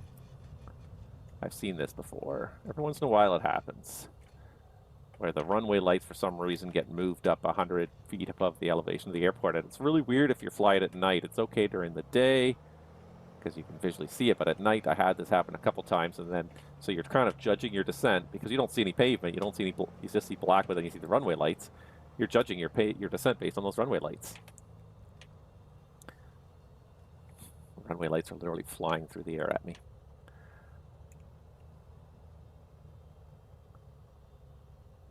Well, that's definitely a bespoke scenery. It's not like super detailed, but this is definitely somebody took the effort and said this airport is worth doing. Look at this. This might be my title card right here. It's either going to be the approach to this airport or this view right here. One of those is going to be my title card. All right, let's just come over here and orient ourselves for the next taxiway. Wow, what a beautiful airport. All right, here we go. There we go. Leg completed, 37 minutes, not 28. It takes almost 10 minutes longer. By the time you can do it a departure, an arrival, all that stuff, it takes about 10 minutes longer. That's why this 7 hours is going to probably be a little closer to 8.5 hours by the time all is said and done. My aircraft has been refueled. The next leg, time to go to Sognefjord. So we're going to fly northeast. We're going to have to get some altitude before we can fly northeast. Maybe we can circle over the low volts. That's okay. I'm going to get, if I get the power up just a little bit, yeah, it gets rid of it. All right, so let's reset the trim. In the green, we've got approach flaps. All right, let's do this. That was leg number 5. This is leg number 6. 35 minutes for this one.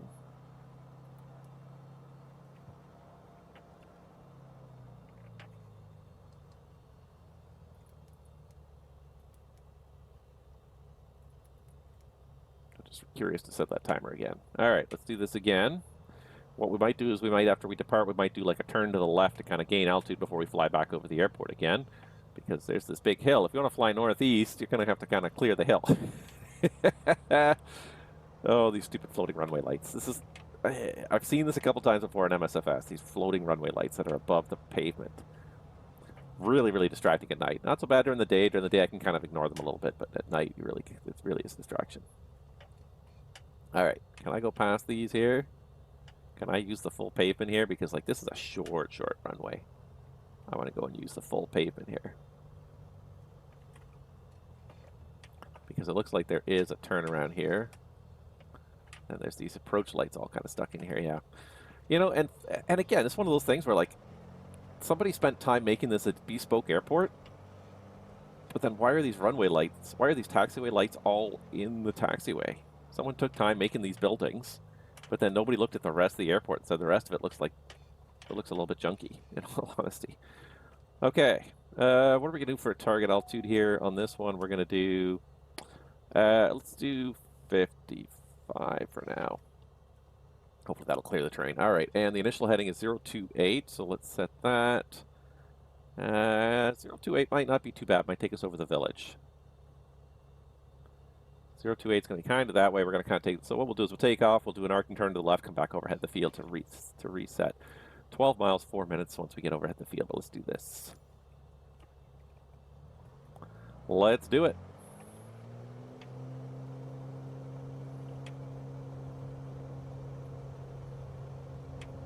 Yeah, not a long runway either. I don't know what the length of the runway is. Good enough for Bonanza, but not a lot of margin for error, that's for sure.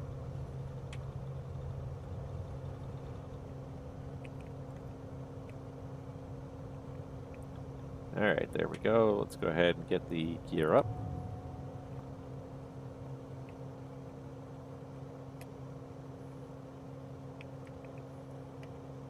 Right now we kind of want to target VX85. Best angle climb. We want to gain altitude in the shortest distance possible. So we're a little bit behind that curve. So let's just get it up accelerated here to 85. I didn't even look at the train. We're on the ground there, but here's 2100. So it's probably about, maybe it was 17 or 1800. Definitely not sea level.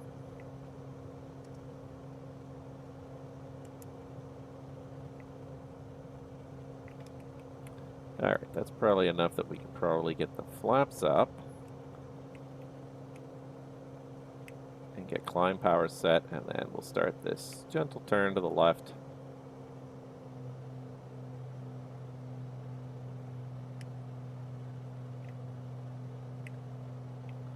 And we are kind of interested more in best angle of climb than best rate today. So VX it is. 85 knots till we at least get overhead the field.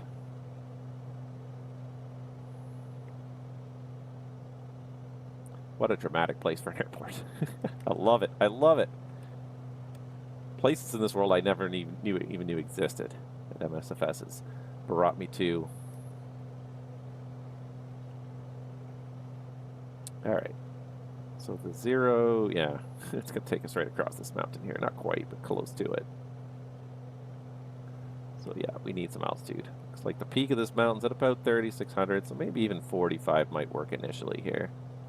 I'll select 45. We'll see what it looks like as we level off.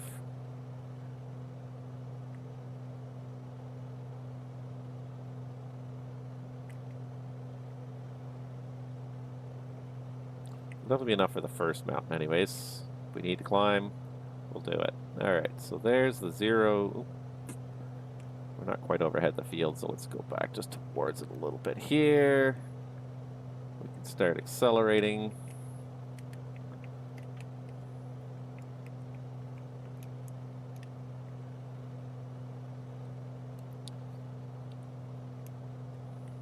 Try and start the time reasonably accurately overhead the field here.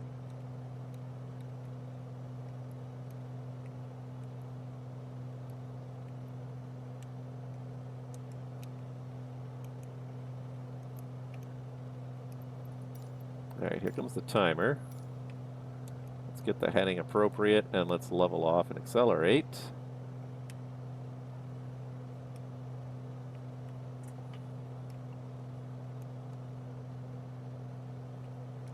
Get it up to the cruise speed and then we'll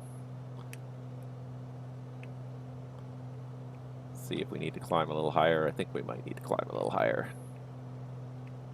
Trying to find a... My trim setting again is not working well here, but there's cruise power, or cruise speed. Let's go ahead and climb to 55 at cruise speed here. All right. And while she starts climbing again, there it is. All right, so Sognefjord. From the Sogndal Airport, fly 12 miles northeast to a point deep within Sognefjord, the deepest and largest fjord in Norway. 028, 12 miles. Now I just sound like the Swedish chef. I think this might be Sognefjord just over the next hill here. It's definitely not a big town, but there's definitely... Oh, and then there's actually a bigger town over here. Oh yeah, there's definitely a big town over there. But how do you get there? I'm going to guess that it's probably a ferry service across the fjord.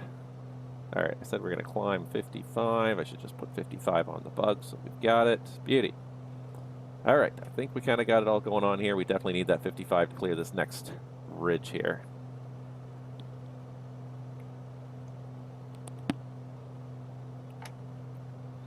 Okay.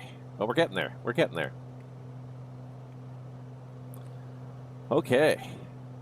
I said that already, didn't I? Okay, 028 for 4 minutes. Yeah, so we're just going to get somewhere kind of over the middle of this. And then we turn northwest to fly to just to Dalsbreen, the largest glacier in continental Europe at 37 miles in length. Ooh, now we're going to fly over glaciers 7 minutes after we make this left turn. So 4 minutes in this heading puts us right over the middle of this fjord here.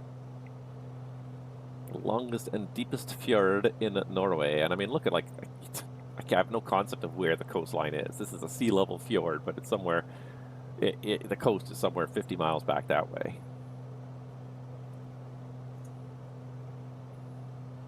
All right, so we are climbing at cruise climb here, looking for about 4 minutes, and then we go and do a big left turn, 318 degrees, 318 degrees.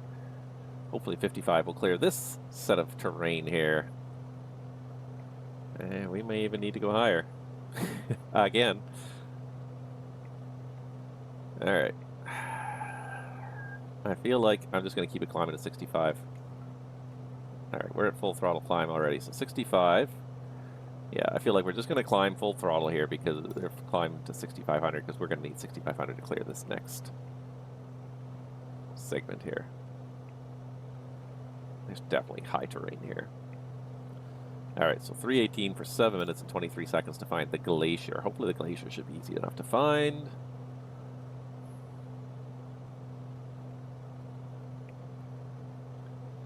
Oh, I never did set the timer on the runway. Oh well. It was just an experiment, and I think it did demonstrate that most of these bush trips tend to take about 10 minutes longer than planned when you factor in the departure, the climb, the takeoff, the climb, maneuvering for landing. All these things kind of add up to extra time. It is definitely a beautiful fjord, and there are people who live along it here. It's definitely a little outpost here. Definitely more than a little outpost. There's definitely an outpost here. All right. So because this is not a very good waypoint, I don't know where along this fjord specifically I'm supposed to turn. I'm just going to wait till the 4 minutes and 6 seconds and commence a turn. So 318 is the next heading. So let's go ahead and pre-select that because here comes the turn. 4 minutes and 6 seconds. We'll reset it, and once we roll out on the new heading, we will we'll restart the timer. Just a gentle cruise climb. This may be a little overdoing it, but hopefully the glacier, we should be able to find it. At 37 miles in length, at some point we're going to see it.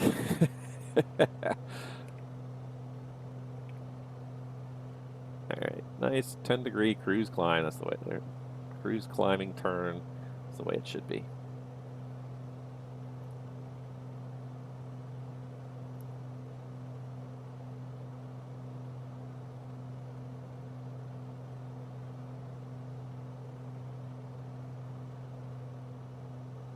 Probably overshot the turn point by a bit, but that's okay. At 37 miles long, we should be able to spot this glacier when we get to it.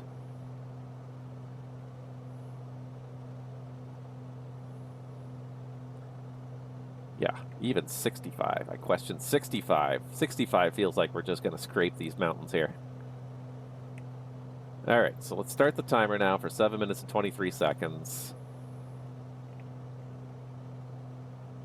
Trying our best to climb here.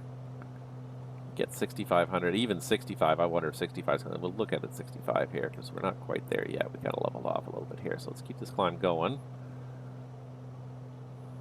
I mean, the one nice thing is that I may laterally be off, but I know like my timing was fairly good because like the straight was pretty much perpendicular to this leg. So as long as I started the timing over that fjord, I know it's going to work. I don't know if even 65 is going to work. These peaks look high. All right, you know what? 75 it is. She's going to be a bit of a strain. We're going to start losing our true airspeed as we go up here a little bit to try and keep this climb going here. But just a slow, gentle climb. We won't lose too much speed here, hopefully. All right, in the meantime, we will also switch tanks again.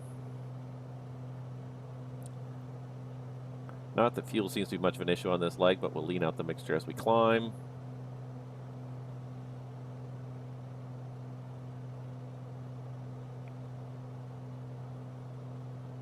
Yeah, there's 65. I don't think 65 is going to clear these mountains. I think we're looking for 75. It's crazy that sea level terrain back there. Like, these are some tall mountains. It doesn't kind of look it at first, but they are taller than you think they are. Even 75, I question. Like this one that's kind of just pretty much right at our 12 o'clock there, that little peak there. Even that looks like that might be high, but if we can kind of go around it a little bit maybe. 200 feet per minute, we're not going to get there quickly. I might need to convert a little bit more airspeed to climb rate here. I don't really want to lose too much airspeed because I don't want to mess with the timing too much, but we can't take 5 or 6 minutes. We can't take the whole leg to climb to this 7,500 feet. It's not going to work.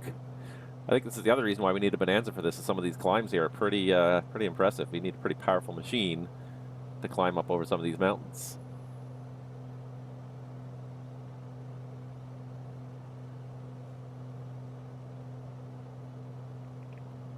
We're definitely kind of straining. We're not really straining it. The only thing we're straining is my timing. I say we're straining it because I can see the flap speed even coming up the bottom here. Like we're about 10 or 15 knots slower than we otherwise could be, but that is not so much that we're going to have a problem here. Even 75. I question 75 as we come up here. I think 75 might make it, but I don't know if even 75 is going to be good enough. We might need to do 85. All right, let's do 8,500. I did not think we were going to get up to 8,500 on a bush trip. But this terrain here, it keeps climbing. And we're slowly losing speed. We're at now 3 minutes, a little more than halfway to this glacier. This could be it right here, actually.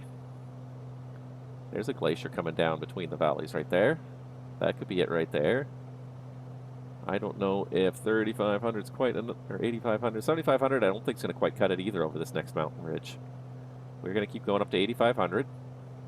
We are at a full power climb right now. We're just trying to slowly out climb the terrain. I mean, we can increase the climb rate quite substantially by pulling the speed back, by pulling the nose up and pulling the speed back, but then it just throws the timing off. So we're going to try not to do that. Right after we reach the glacier, then we're going to make our flight right turn and 16.7 miles north to Fjalldalsfjorden, another of the incredible natural wonders of Norway, followed by Grandeur, followed by Allison Vigra. All right, so anyways, right now we're flying to Justadalsbrunn, which this very well could be Justadalsbrunn right here, curving around. It's a little bit early.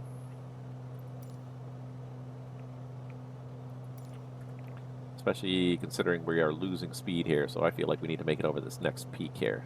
I think 85 will do. Now I feel like we're going to comfortably make it over this peak here at 77 and change. Definitely some beautiful glaciers up here. But 85, we need 85. If we can get 85, I think we'll be good.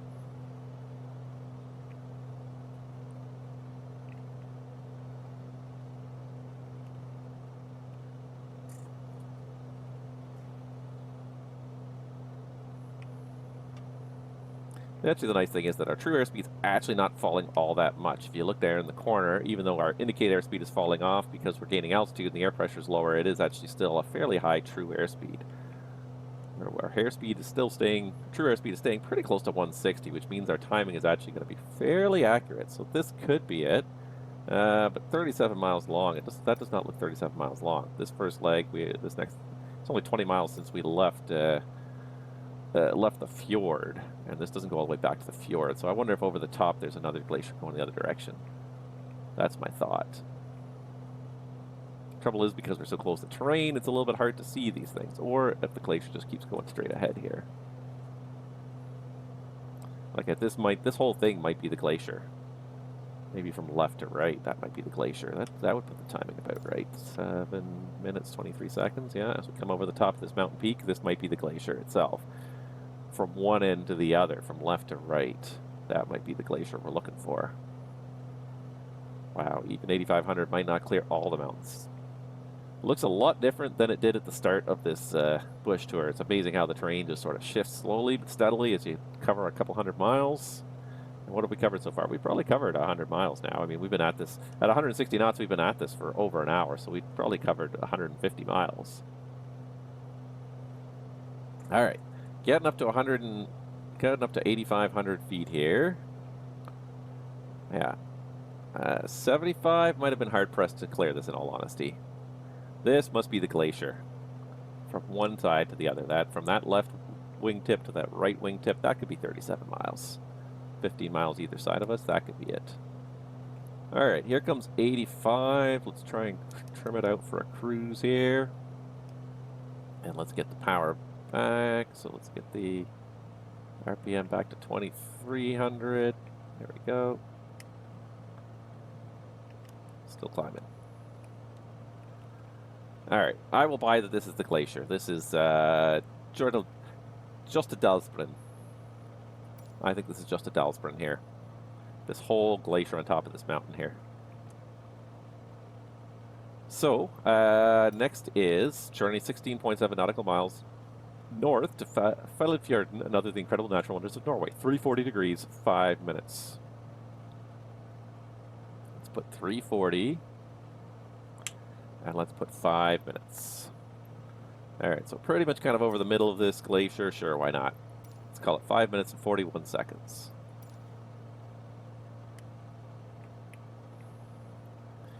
As the air gets thinner up here, and the margins are not great over this terrain here, we're definitely going to make the turns nice and gentle so we don't lose speed. We don't want to do anything too crazy. All right, I think this altitude will work on this 340 heading.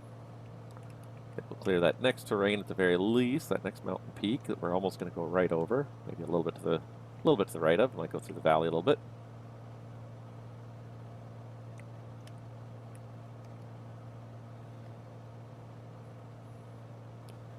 Five minutes, we're going to get to another fjord. And there's a fjord already I can see. In 5 minutes, we might be right over that one. That would not be unreasonable. So that was definitely the glacier. There's no doubt about that, which actually kind of good because we crossed it. The only thing is laterally, I don't know where we are. Laterally, I don't know if we're right or left of track. I feel like we're probably right of where the planned track is, but hopefully we can find this fjord and then another fjord and then a coastal city. That will lock us in at least for the next landing here, Ålesund Airport. So another 5 minutes, 10 minutes, 20 minutes till we get to Ålesund, and then we'll do one more leg after that, I think. We'll try and do that 7th leg, because this is leg number 6, I believe.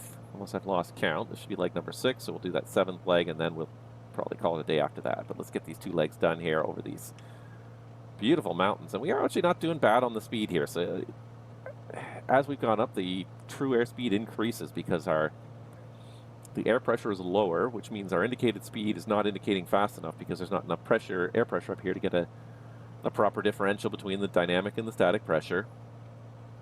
But our actual true airspeed is 170 knots. So our true airspeed is even faster than it was before at this altitude because the air is thinner. It's also dragging less on the airplane. It's holding us back less.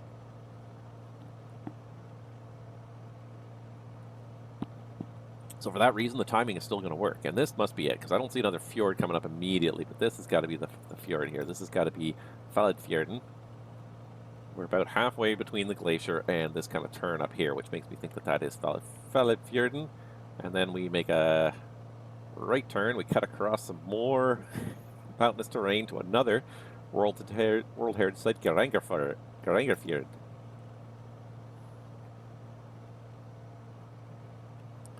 Because there's definitely a nice big fjord that comes in right here.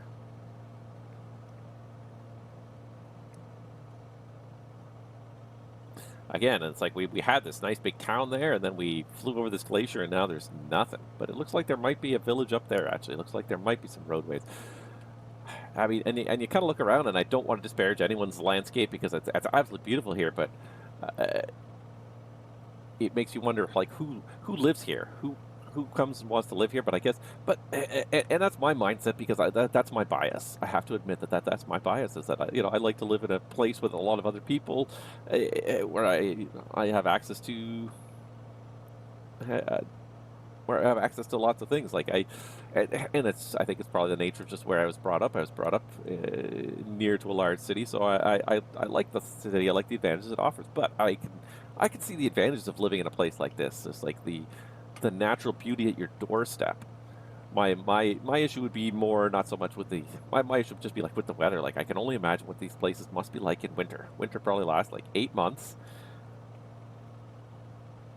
And it's like you have to face it every day. Like I'm not a good person in the cold. That's why I question this. I am not a cold loving person. Some people really love the cold. Some people can dress up and they love to go out in it. I am not that person. I get cold very easily. I do not want to live in a cold climate. The climate I live in is cold enough. But I think again that is my. I'll admit that is just my bias. That I am just I'm a product of the place I was raised, of the averages I saw, and I expect those to be kind of the normal, the standard by which I judge everything else, and I should not do that. 832X pilot, hello, how's it going? Fellow A320 pilot, welcome to my live stream today. We are not flying an A320. As you can see, we are cruising in the Beach Bonanza just for fun. Just doing the bush trip here, trying to spot the next airport on our bush trip here. Well, we're not trying to spot the airport yet. This has got to be Fjorden. Obviously a nice big fjord we're going to cross right here. So once we cross that, it's then going to be a right turn 027 and another 5 minutes to get to Grandeur. So let's preset that 027 heading on there. And we'll make the turn once we kind of get over the middle of the fjord here. All right. Yeah, I don't know where timing waypoints are supposed to be. I'm going to just wait till we get a little further up here. Just trying to kind of look and be somewhat over the middle of it so that the timing kind of works. At 8,500 feet, well, not really 8,500 feet anymore. Looks like we need to just sort of get it going just a little higher here. Looks like the terrain does fall away a little bit to the northwest there. Too bad we're about to turn to the northeast. Okay, that's probably close enough, so let's go ahead and pick up this new heading here. We're going to find another fjord. This country's just full of them. Okay. So we're looking for a 027 heading. And halfway around the turn, we might as well reset the timer. We're looking for 5 minutes and 18 seconds. So probably just this next valley right here. I can already kind of see a valley carved out of the mountains there. And that 027 heading is going to put us right about just over it. I feel like we might be a little bit too far to the east, but we'll just sort of see how it goes here.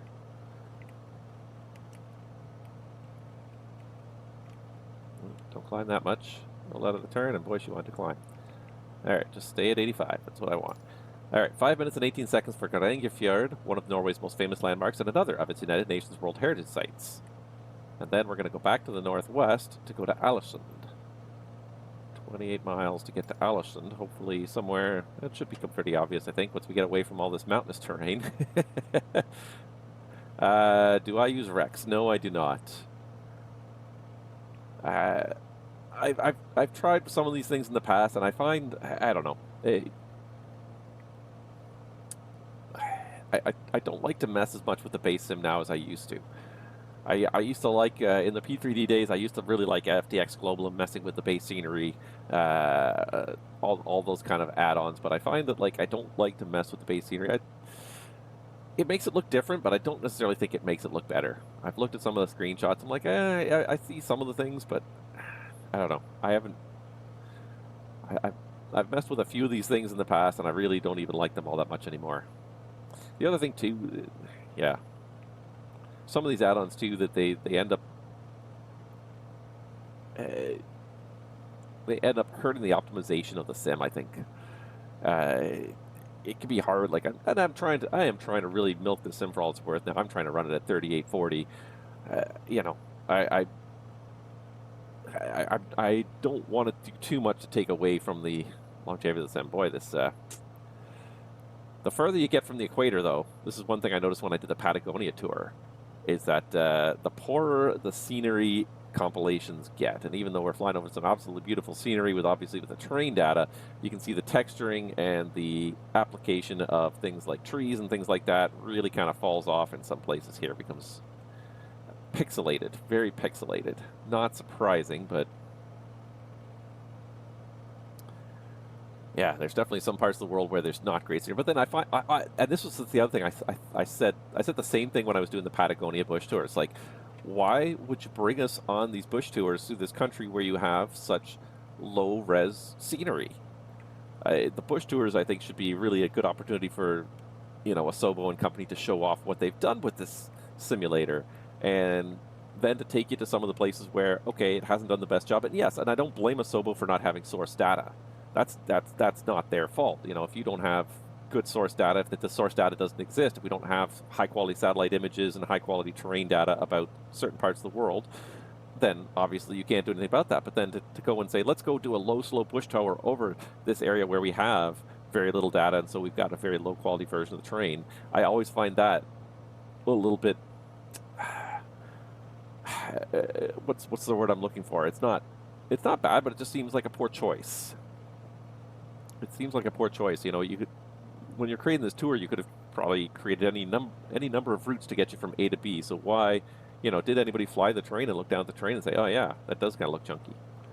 Somebody must have flown this bush tour because some of these things have descriptions in them. Somebody must have flown this bush tour. And I wonder that more as we go on. Like, I think the first bush tours, the original bush tours, were very much handcrafted, created by somebody who actually flew the route and actually described the route as it was being flown. I feel like as we've gotten into more world updates and they've added more and more of these bush tours, I feel like there's less and less of like somebody actually going out there and flying them and QA testing them.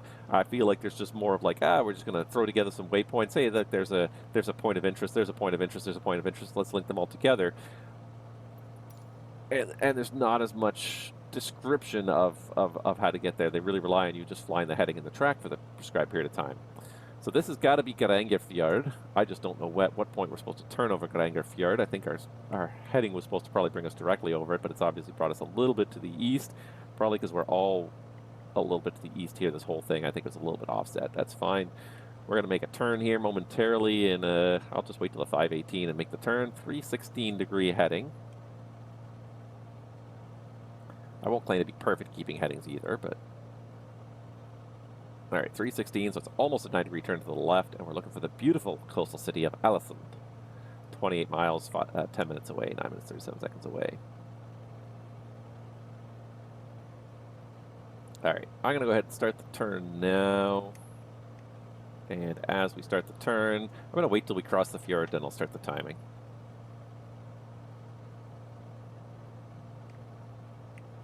Trying to take advantage of the turn and losing a little bit of altitude in the turn to get us back down to 8,500. Kind of doing that on purpose. Specifically not pulling up on the turn. All right, so it doesn't look like we're going to follow the fjord. We're still going another 15, 20 degrees to the left, so we're going straight across the mountains here. Once we get across the mountains, hopefully we can drop down too far. Hopefully we can start to drop down towards more reasonable altitudes. We're up at 8,500 trying to clear all these mountains up here. All right, just wait until we're kind of over the head of the fjord. And I can see the coast, actually. Now that I'm kind of looking over there, I can see the coast. So we just got to find this coastal city. And, yeah, there's definitely some spots up there. All right, we're kind of over it right now. I'm going to say we're over it right now. Anyway, start the timer. 9 minutes and 37 seconds on this heading.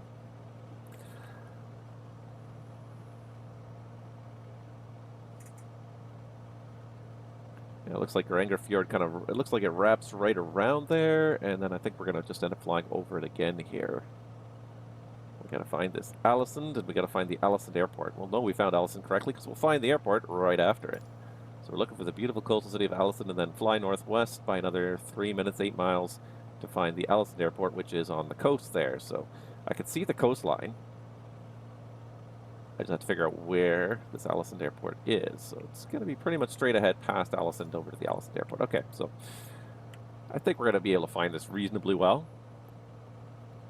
Haven't gotten too lost on this bush tour since pretty much leg one. Leg one was the only leg where I really kind of felt like in the middle, like I was getting a little anxious that we were not lost, but like we were not finding the landmarks were not good. There was a point where it's like, oh, fly over the nature reserve. It's like the nature reserve is hundreds of square miles. At what point am I correctly over the nature reserve where I should be making the next turn? So I found that was some of these waypoints, unfortunately, are a little bit frustrating as waypoints. They're great as like time checks because they kind of cross your path, but like in terms of like laterally, am I on course or not? It's a bit hard. Like cities are kind of nice because they're only a couple miles across, but like a nature reserve could be 20 or 30 miles across. The glacier was 37 miles across. You know, am I at the right point over the glacier? Should I be over the middle of it, one edge? And that's why, like, I feel like the people who are writing the bush tours for some of the world updates are not necessarily flying them. That's why I feel like they're not flying because the description doesn't. It kind of talks about where you're going to, what you're looking for. It's a town next to a lake, but it doesn't actually like say like how to, kind of what to look for or where to fly over it. It seems a little bit simplistic.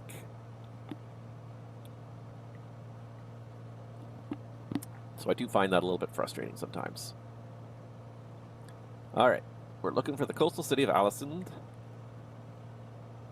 There's definitely kind of a coastal island chain coming up here, so somewhere here. I mean, we're over the fjord, so definitely somewhere up ahead there should be a coastal city. Maybe it's even right there, just on the side of the fjord there. I can't really tell from this distance.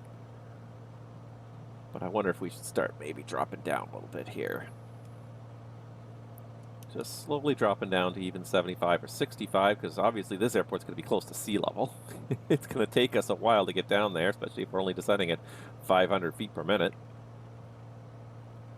which is the ideal. So yeah, probably good as we're already coming over like the worst of the mountains here. They're starting to drop off pretty quickly. We'll start going down. We're looking to target 500 feet per minute.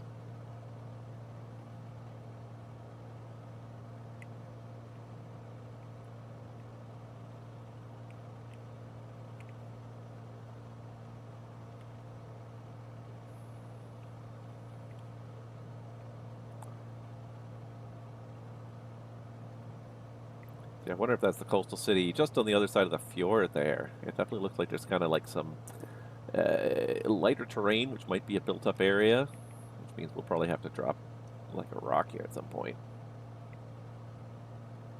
But we really need that 8,500 to clear that glacier at the very least. Maybe we could have started down a little sooner.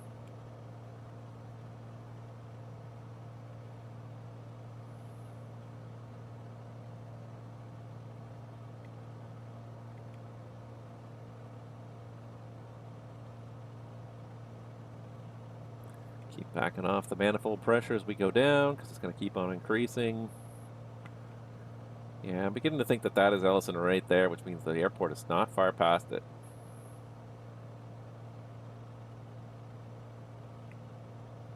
Unless it's that farther spit of land, which could also be it. 9 minutes. We're almost halfway there. No, I think it's this closer one here. I feel like it's this closer one, and then we basically straight ahead past the city to find the airport.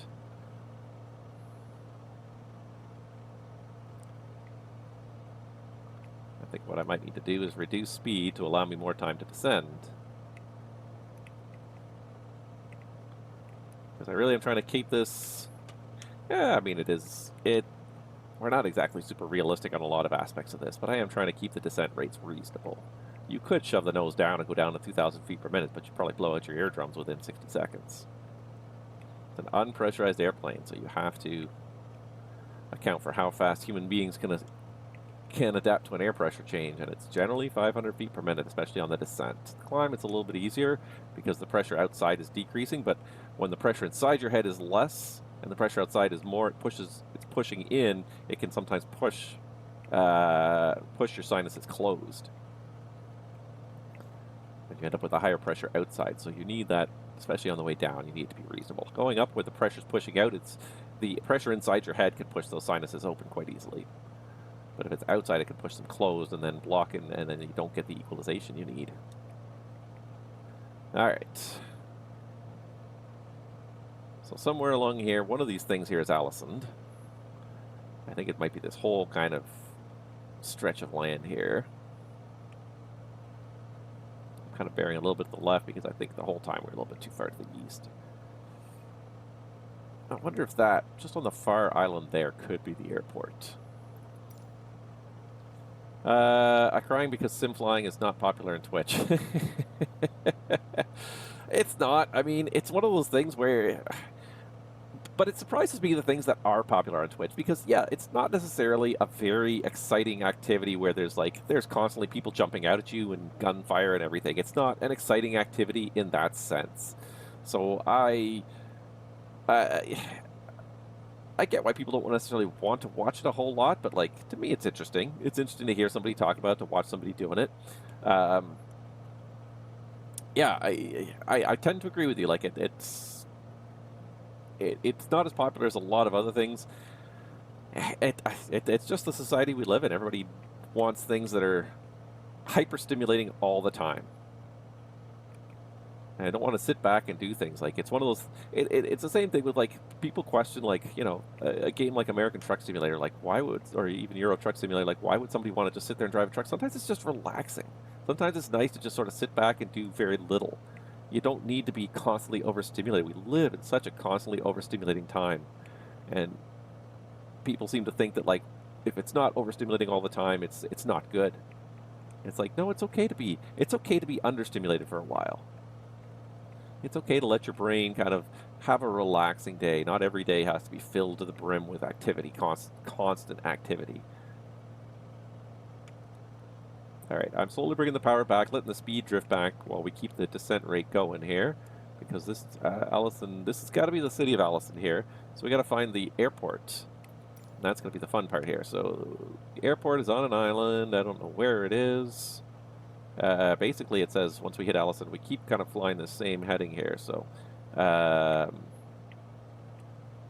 where, I don't know. That's going to be the fun part now because it just says, so we're at 7 minutes 59, but we've been bringing the speed back, so the timing is really worth almost nothing at this point. But it's another 8 miles past the city, so it could be on one of these islands. It could just be on the far side there. This is going to be a bit of a struggle. I'm going to try and fly right over kind of the center of the city here. And it's, what is it, 312 track. So I might even just bug 312 right now. I know this is Allison. This is the coastal city of Allison. Where over it I'm supposed to fly, I don't know. To find this airport, this might be a little challenging. And the funny thing is I've got altitude on my side. Altitude's my friend right now. But I still just can't spot an airport unless that's it on the far island. 8 miles. It could be on the far island there. It'd be a good place to have the airport because there's minimal terrain around it. So I'm going to say we just keep going.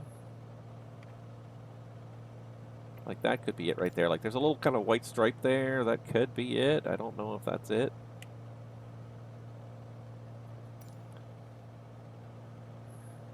Hard to say. We'll try and get a bearing here in a moment.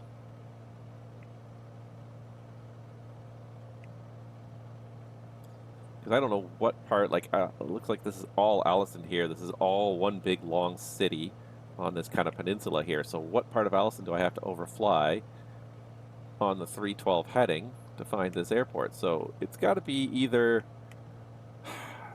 on this kind of middle island right here, or it's on this islands that are 12 o'clock, or it's on this coastline over here. Like, really kind of hard to judge here.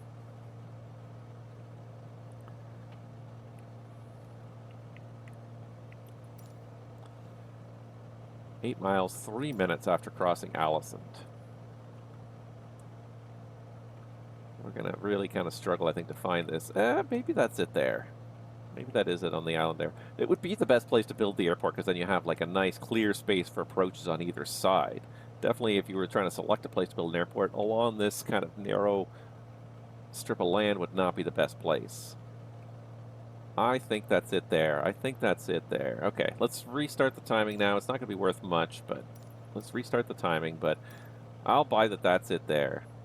It's either, or it could be on this island right here. There's a little island right here that I now notice kind of has an east-west. But no, because it's not, the island has got some farmland on either side. It's bigger than just the runway, so I don't think it's that one.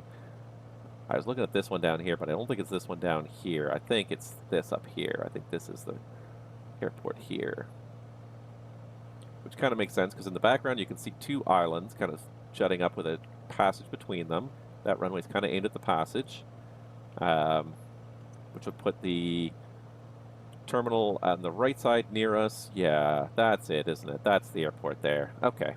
Good, good, good. I was like, where over Allison do we have to fly? Because it's a long, narrow city. Again, not a great place to kind of set up as a, what am I looking for? As a landmark.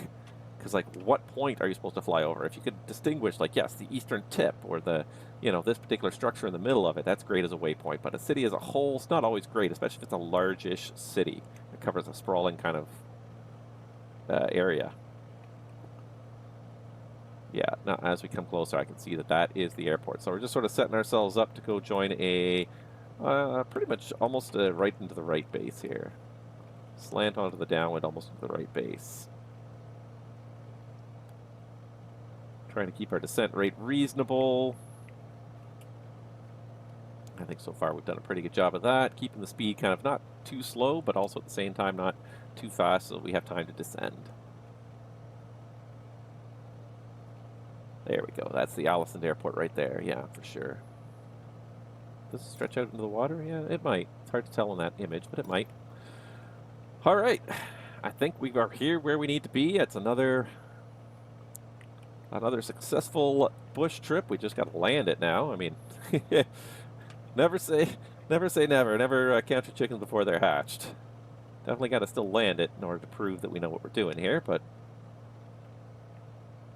going to continue reducing speed. We got to lose still 3,000 feet here, so giving us a little bit more time to do it. Judging my circuit pattern.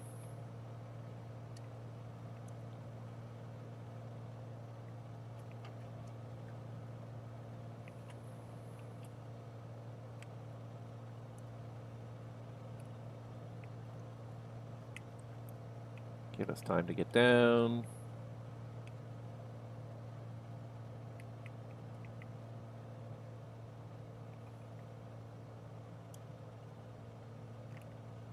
I wonder if that used to be a runway as well.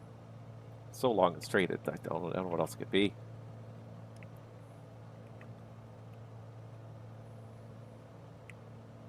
All right, let's go. Approach flaps.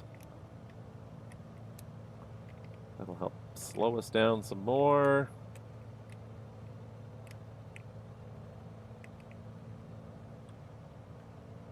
Look at the mixture full rich, the prop full fine.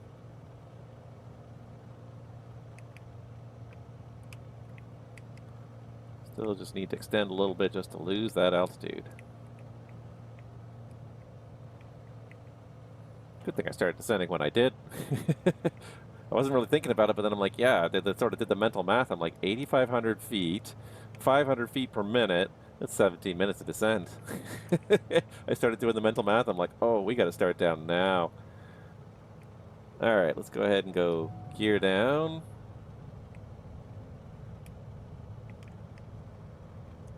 Yeah, we're still a little bit high. I might just overshoot intentionally here a little bit just to give us a little more time to lose altitude.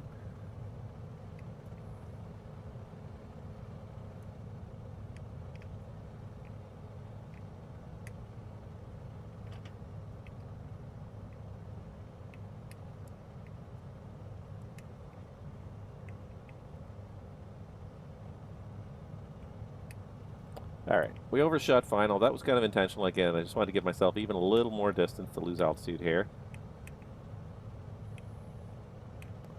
We'll get full flaps in a moment once we just get reestablished on final here.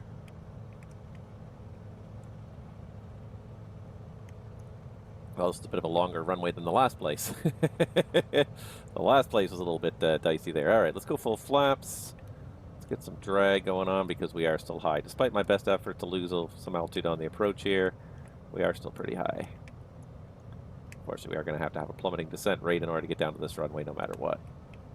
I've done my best to kind of moderate it as much as I could, but unless I want to do like a 360, we are going to need a bit of a faster descent rate for at least a little bit here. But we're trying to minimize it.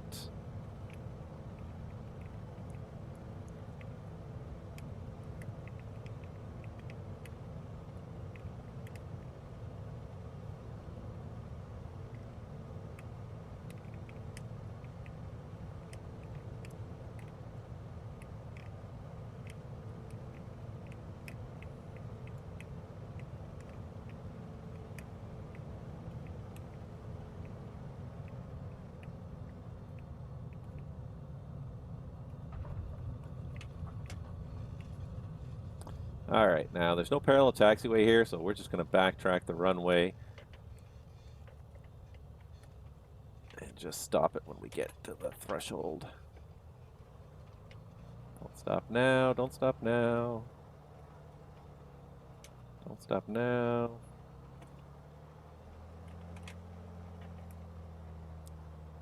There we go. All right, backtracking. We'll get back to approach flaps to takeoff.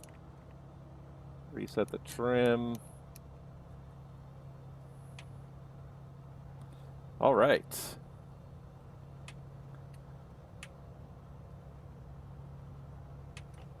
Well, good thing we started descending when we did, because those mountains were tall. We had to clear them, and then you had to drop right back down to sea level for this one. So that was leg number 6. This is the Allison Airport. We're going to just stop here at the threshold, and then we're going to be ready for leg number 7. This will be the final leg for today. Looks like there's a bit of a turnaround bay. So we'll pull off into the turnaround bay, and that's where we'll stop.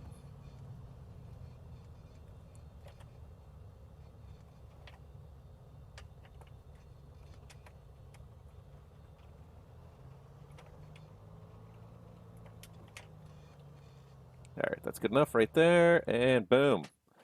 Leg completed. 48 minutes for that one. All right, and one more.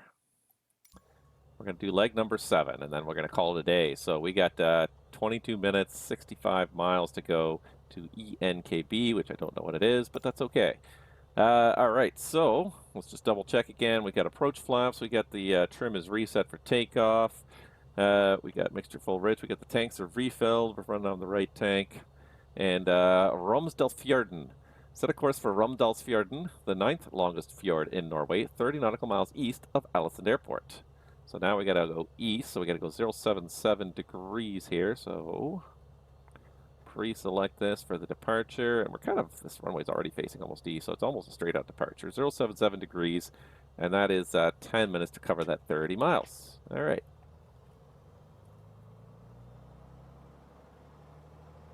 Here we go. Leg number 7, one final leg. Well, looks like we're going to be crossing a bunch more fjords. Seems to be all we do here in Norway now. It's almost like that's what I came and did the bush trip for.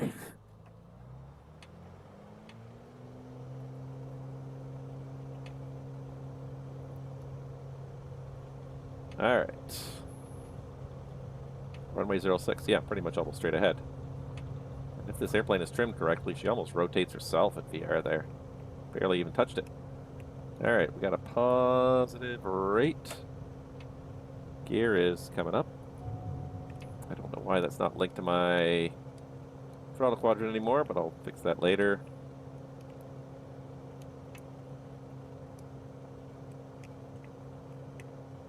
All right, so there's 500 feet. Let's start the turn to 077.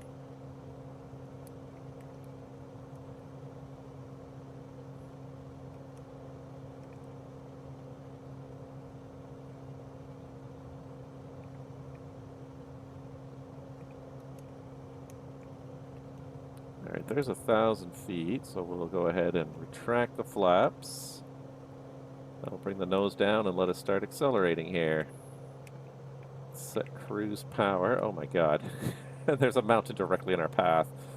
Okay, so best angle of climb for a little bit here. 85 knots it is.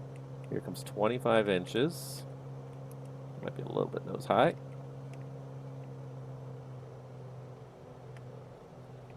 All right, here's climb power. And we're targeting 85 knots to make it over this first mountain here.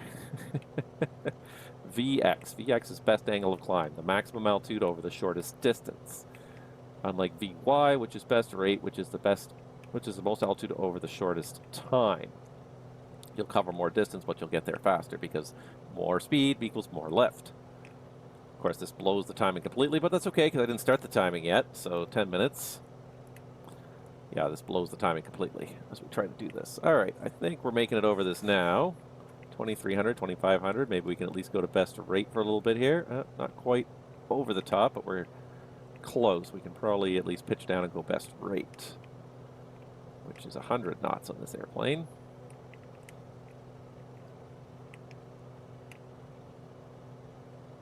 With every 1,000 feet we go up, we have to add another inch of manifold pressure. All right, yeah, we're going to clear this mountain anyways. We're looking for Romsdalfjorden. Romsdalfjorden.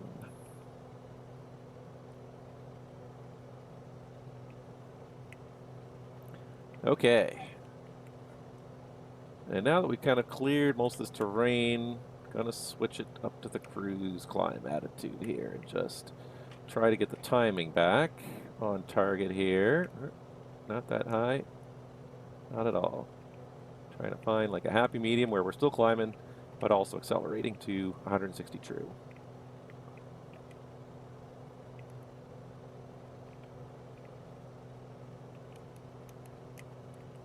All right. Lower. Let's go down about 5 degrees nose up. That should get me a nice acceleration here. Oh. The only trouble with track IR, especially when you're trying to hand fly VFR, your neck gets sore for trying to hold your head in certain positions looking at things the whole time. Not really a problem when you're kind of IFR with the autopilot on, because then you're not so pressed to stare at these things. But like I'm trying to hold my head in specific positions to move the track IR those specific positions, and it is really making my neck kind of sore here. I'm going to go 55 on this. Like we didn't discuss an altitude, but 55 hopefully will work. Looks like it should clear the mountain up ahead. 45 might be cutting it a little close. All right, trying to accelerate slowly but surely.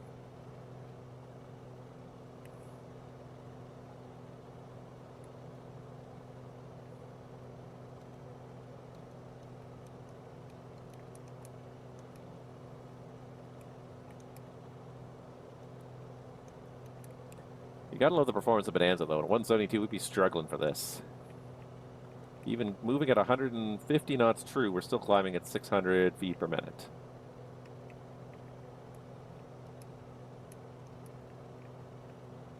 All right, definitely going to clear all the terrain up ahead for the next 20 miles or so. All right, so we're looking for 30 miles to find Romsdalfjorden, then Freyjorden. Then we fly over a bunch of fjords in short order by the looks of it. Freyjorden, Kvaernesfjorden. Lots of fjorden.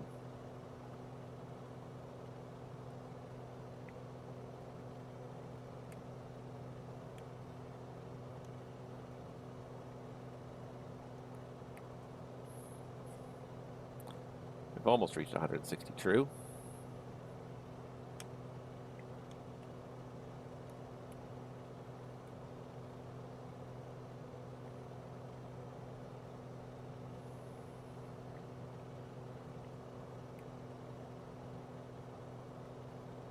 All right, 5,300, about to level off. I see some fjords up ahead.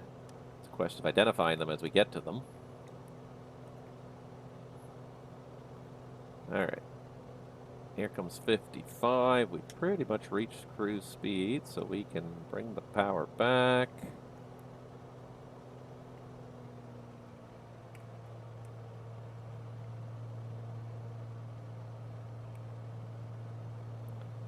All right, and there we go. Actually fairly well trimmed this time. Don't want to toot my own horn too much, but actually working out quite well. So we're going to fly 30 miles, so one of these is going to be Romsdalfjorden, then Freyjorden, then Kvaernesfjorden, and then Kvaernebeget. So this is not a long leg here. This is only about 20 minutes, a little over 20 minutes, so good kind of way to end it, because I feel like I'm getting a little sore from holding the yoke all the time here. I'm not using the autopilot. I'm trying not to use the autopilot. I think that's part of the fun today is just like, but oh my shoulder's getting sore because I almost constantly need a little bit of right aileron, right rudder just to keep this airplane's nose level. Every time I let go, she wants to roll ever so slightly to the left, and it's very... It's fine until it isn't. It's fine until all of a sudden it's like, it's just like I realize like I've been holding it for so long, the tension on my arm is making my arm sore.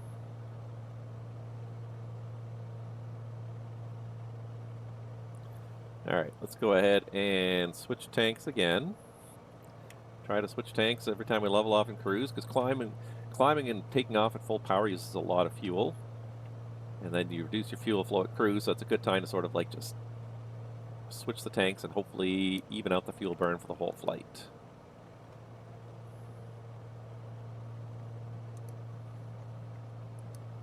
All right, so halfway there, huh? So I do see kind of a cut to the right. Maybe it's this big one here, because then we're going to make a big cut to the north, 360. So I wonder if this could be Ramdalsfjorden, and then maybe this is Freydenfjorden, and then another 9 miles beyond that, maybe just in the next one. Again, northeast, though. Well, anyways, we'll see how it looks as we get there.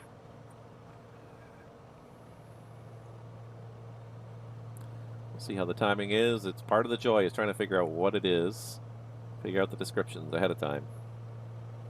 So we got another at least 4 minutes, and probably in reality a lot more than that, because the first 2 to 3 minutes of this leg were very slowly flown as we were trying to clear some high terrain directly on the route. Oh yeah, fly directly. See, some of the other bush tours, I like the Patagonia one. Some of them are like follow the shoreline, you know, some real VFR navigation. Some of the, I find like some of them are not well done for VFR navigation. It's literally just point and shoot, and then it describes the target, but it doesn't describe good ways to get there. Some of them it's like literally follow the highway.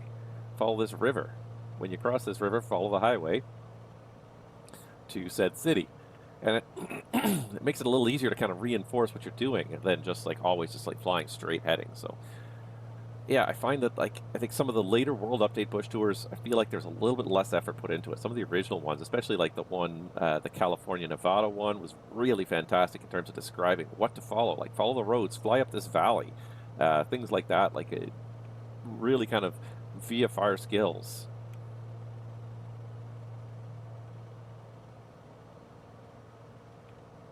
All right.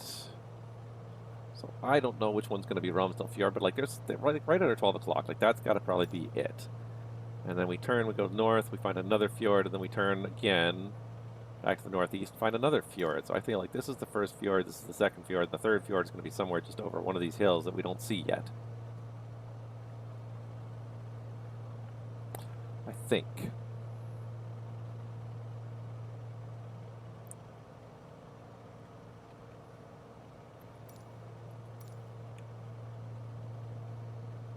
We'll just have to kind of fly the settings and times and hope this works out. I'm going to add probably about 2 minutes of this leg just for the slowness of that climb initially. Trying to clear that first hill straight out of the airport and straight over a giant hill. That seems smart. Seems smart. Again, who programmed this thing? The Bonanza can do it. That's the nice thing is the Bonanza is definitely an airplane that could do it. There's no doubt about that. But the problem, just again, it's all like because they're not very good waypoints. Like fly over this fjord. This fjord is your waypoint. Well, great. The fjord is 100 square miles. Which part of the fjord am I flying over? Where do I start the turn to the next leg? That's the problem with some of these waypoints. And without like using like a, hey, fly over this mountain peak, fly down this valley, follow that road, coastline, shoreline, it really becomes a little bit hard to figure out, hone in on exactly where we're supposed to be.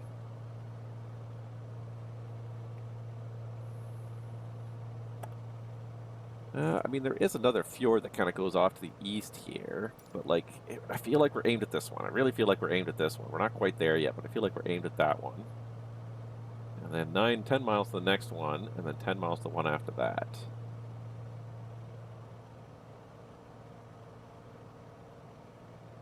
Another of the country's great fjords. And then 5 minutes after we hit that fjord, we go touchdown at an airport. So this one might be a bit of a challenge to find. Might be finishing off with a really challenging leg with some very kind of vague waypoints. And unfortunately, I can see the white line on the map, which is annoying me too. So I'm going to try and turn off the white line a little bit because I don't want to see it. I don't want to know where the turn is. I want to figure it out. It's so easy to do these bush trips with this GPS, with the G1000. It's so easy to do these bush trips and just be like, yeah, I know exactly where we are. I know exactly when to turn. It's very possible to do it with zero challenge. You'll still see the scenery, but zero challenge. I want the challenge. All right. This could be Ramsdalfjorden, or this could be Ramsdalfjorden. I think this is Ramsdalfjorden. If we go another 2 minutes and then make a right turn, I think that'll put us on the right general trajectory, and then that'll make this Freydenfjorden, and then past the end of that by 10 miles, I guess, will be Kvernsfjorden. Oop, nope, losing altitude. Let it climb back up and get its altitude back. So it's supposed to be 10:17. I'm going to do 12 minutes. That should make up for the fact that we climbed very slowly for that first part. Very slow indicated airspeed for the first part of the climb. Basically, it'll kind of put us right at the mouth of Ramsdalfjorden. And then, yeah, if we hit the mouth of that one and turn left 90 degrees pretty much, which is what they're telling us to do, that'll put us over the mouth of the next one. So it seems very reasonable. So we'll get over the mouth of this fjord and we'll make that turn. That seems like what we're trying to do here. So the next one is 360 degrees. So let's go ahead and bug 360 degrees. There's 5,500. Always trying to do three things at once as a pilot.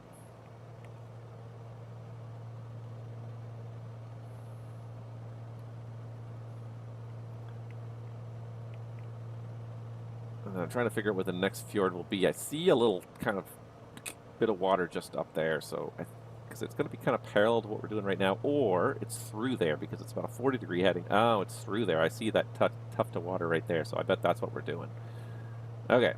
We're kind of over the mouth of this fjord right now, so let's go ahead and turn to a heading of 360.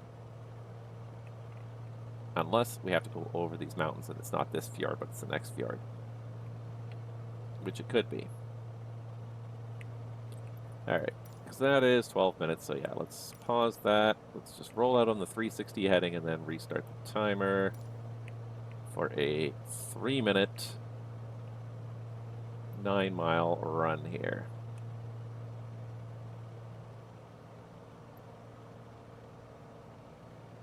Alright, so there's the timer. And I think 3 minutes is going to take us to the mouth of the next fjord. I think that's all it's going to do. And then cut through the hills a little bit to find the next one. So we're looking for a 360 heading, and then the next one after this is going to be a 045 degrees heading. So right over there, it's got to be that one through the hills right there. Because it's not all that far. It's another 9 miles, 3 minutes again. And then continue straight ahead, more or less 15 miles down that to run to the Kristiansand Airport. Oh, we are at Kristiansand. I thought we passed Kristiansand a long time ago. Are there two Kristiansands in are there two Kristiansands in Norway? Because I didn't even see an airport at the first Kristiansand.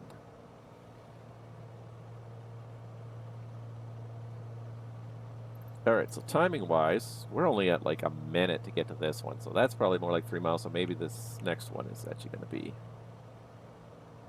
Maybe we have to do have to get over this hill, and it's the next one that's going to be... Freyjefjorden and Kvaernsfjorden. Because that's only 1 minute to get over. I mean, we're not quite over it yet. We're booking it, but we're not quite over it yet. Ooh, there's an airport down there. I didn't even notice.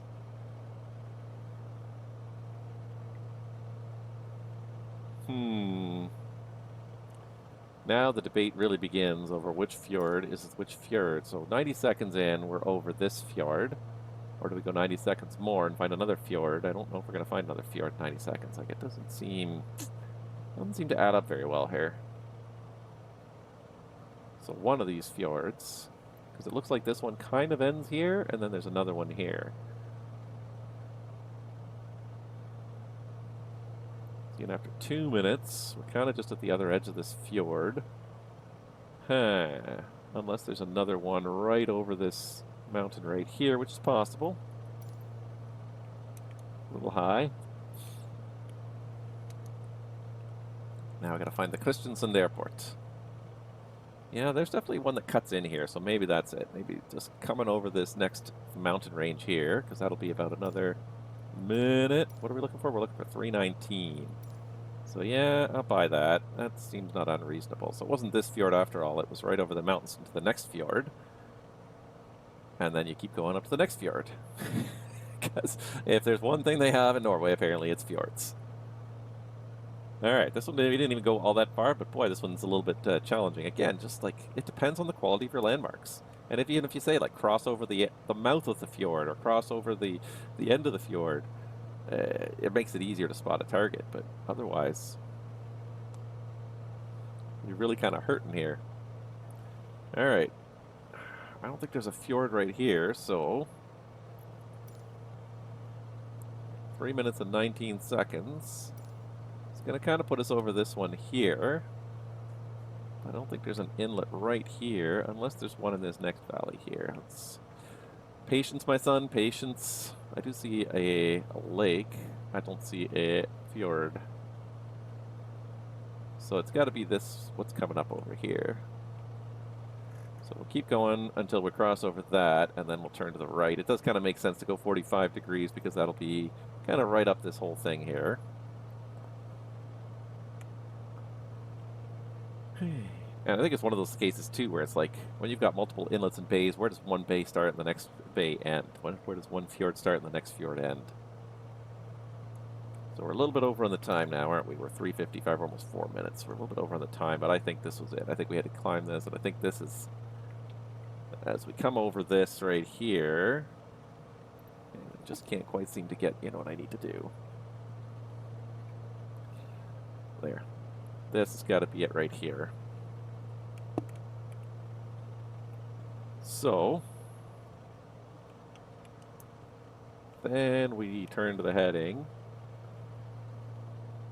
of 045.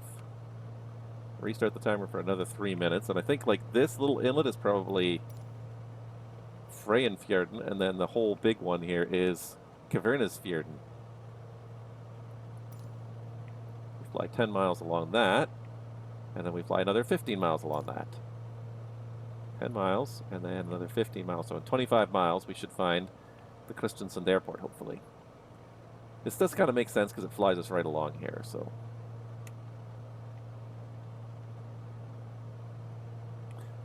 I feel like it's almost like I feel like this is like could be generated by AI because it's just not very well thought out, not very well looked at from a human perspective. Oh yeah, you're going to fly over these waypoints at these times. It's like, yeah, maybe, but maybe not.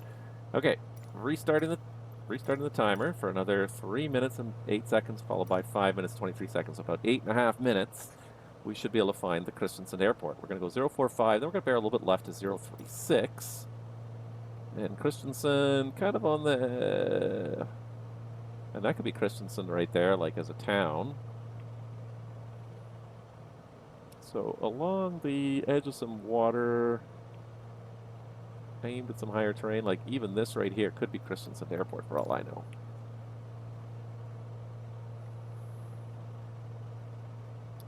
All right, I feel like we could probably drop to 45 at this point. We seem to have passed a lot of the higher terrain, so maybe that's what we'll do while we're sort of figuring out where we're going here. 10 miles in. Don't lose speed, lose altitude. Not too much. Just 18 inches. Yeah, I feel like that was the right thing to do. Was cross that mountain range. It was a little longer than I thought, but a little longer than the target, but I think that was the right thing to do. So I think that's Kristiansand up there. It looks like a fairly big establishment, and if it's got a fairly sizable airport that has regular scheduled airline service, then, and I think they do bring like 320s and stuff there, so it's got to be a pretty decent airport, which means it's got to be a pretty decent town, which means that's probably got to be it. 25 miles away.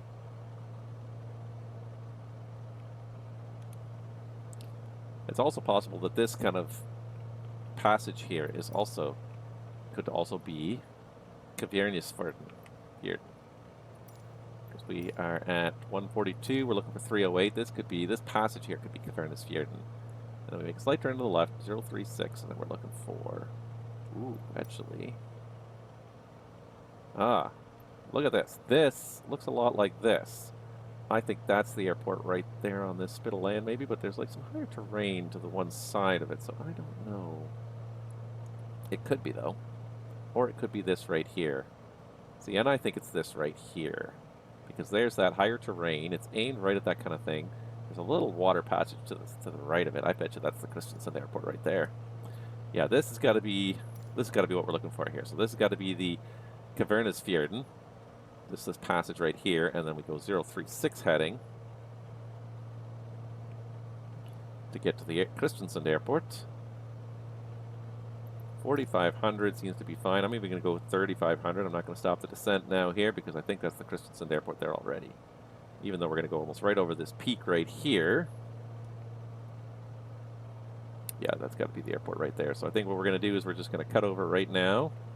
We're going to make sure the descent keeps going. Do not stop descending because we need time. We need about 8-9 minutes to get down there, which is exactly how long it should take, actually. 5 minutes, so we're actually going to be a little bit over. But I'm just going to kind of cut over here a little bit to the left, but that definitely is the Christensen Airport. I can see the water feature, just the right narrow little water thing.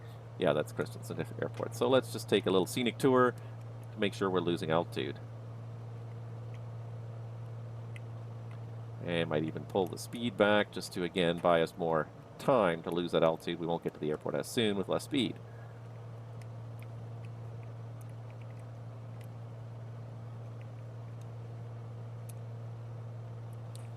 Trying to find like a happy medium and trim for it, but the yoke is not cooperating here with me.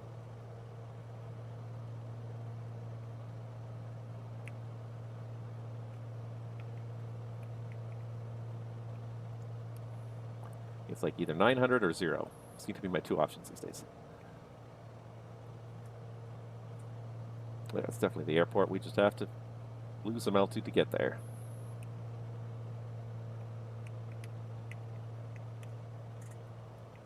Try not to come in high like we did last time. So try and give ourselves a little time to lose the altitude here.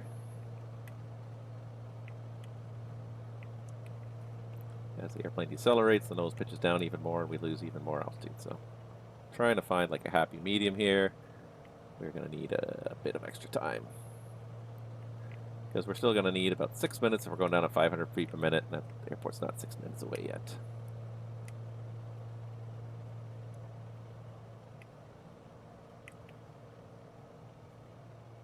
Oh yeah, that's it for sure. That's it.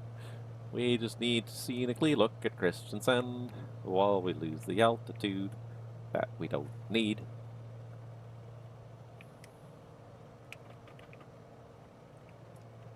That's the only trouble with moving fast, is that you cover a lot of ground while losing altitude. Now that I got it slowed back to 110, hopefully give us a little bit more reasonable time frame here. Sailing right through the center line. We'll just kind of explore a little bit out here, and then we'll circle back in a moment as we lose the altitude.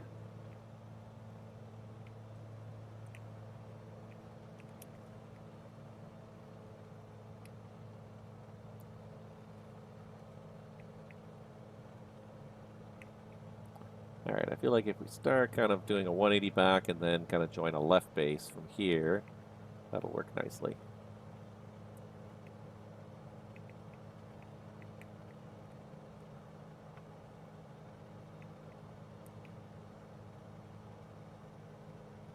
Yeah, it's not looking too bad now. Just circle around and just join our left base. All right, what I might also do now is just put down the approach flaps.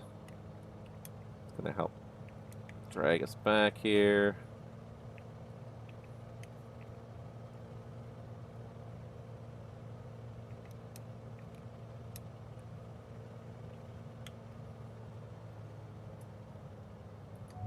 Gear down. Once again, I'm still high. Still coming in higher than I want to, even with a fast descent rate. Passengers would not be happy with me today. But there's very little planning on this. It's just sort of like, just fly here, hope you find it. Good luck. Not a whole lot of planning. Some of the other ones are like, yeah, plan to descend now for this airport, plan to climb to make it over this terrain. The Patagonia one was really good for that because there was a lot of high terrain on that one. This one, not so much.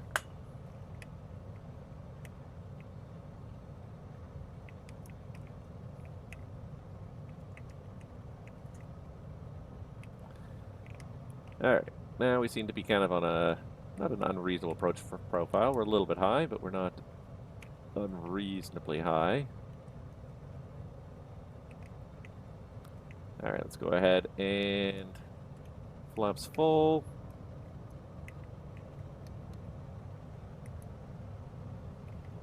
All right, landing flap. Now we're getting a little lower than we should be with the landing flap and the extra drag. 500.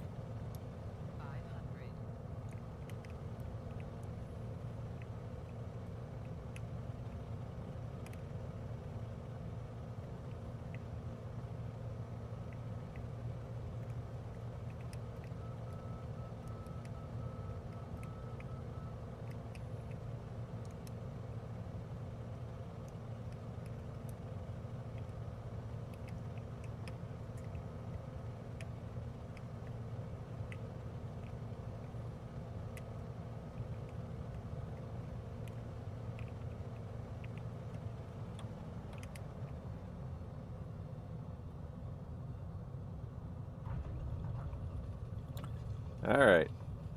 There we are, Christiansund.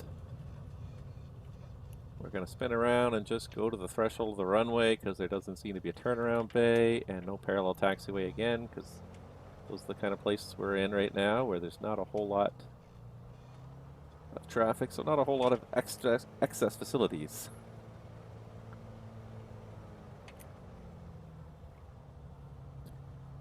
But there we are. Welcome to Christiansund. Let's go ahead and reset the flaps and the trim.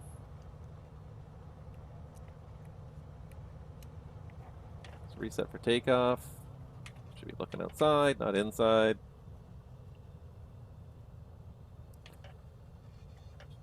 All right. I mean, there's a little tiny bit of a turnaround bay, not really.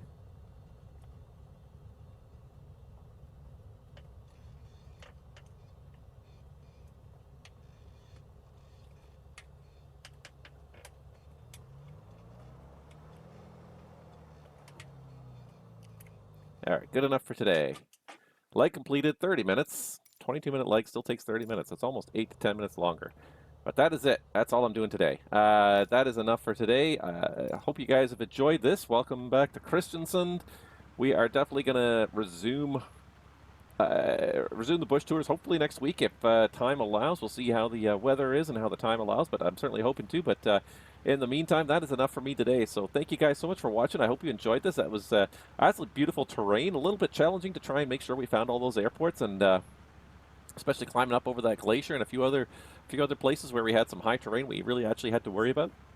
But overall, that was lots of fun. I hope you guys enjoyed that. I look forward to doing it again, hopefully next week if everything works out. I don't know for sure. We'll see how it works. But if the timing works, we'll do it again next week. If not, at the earliest opportunity, let's get this underway. This Norway bush tour is half done. We still have 7 legs to go. So next time, we're going to try and knock off another 4 legs, hopefully within 2 hours. And yeah, I'll experience a little bit more of the beauty of Norway.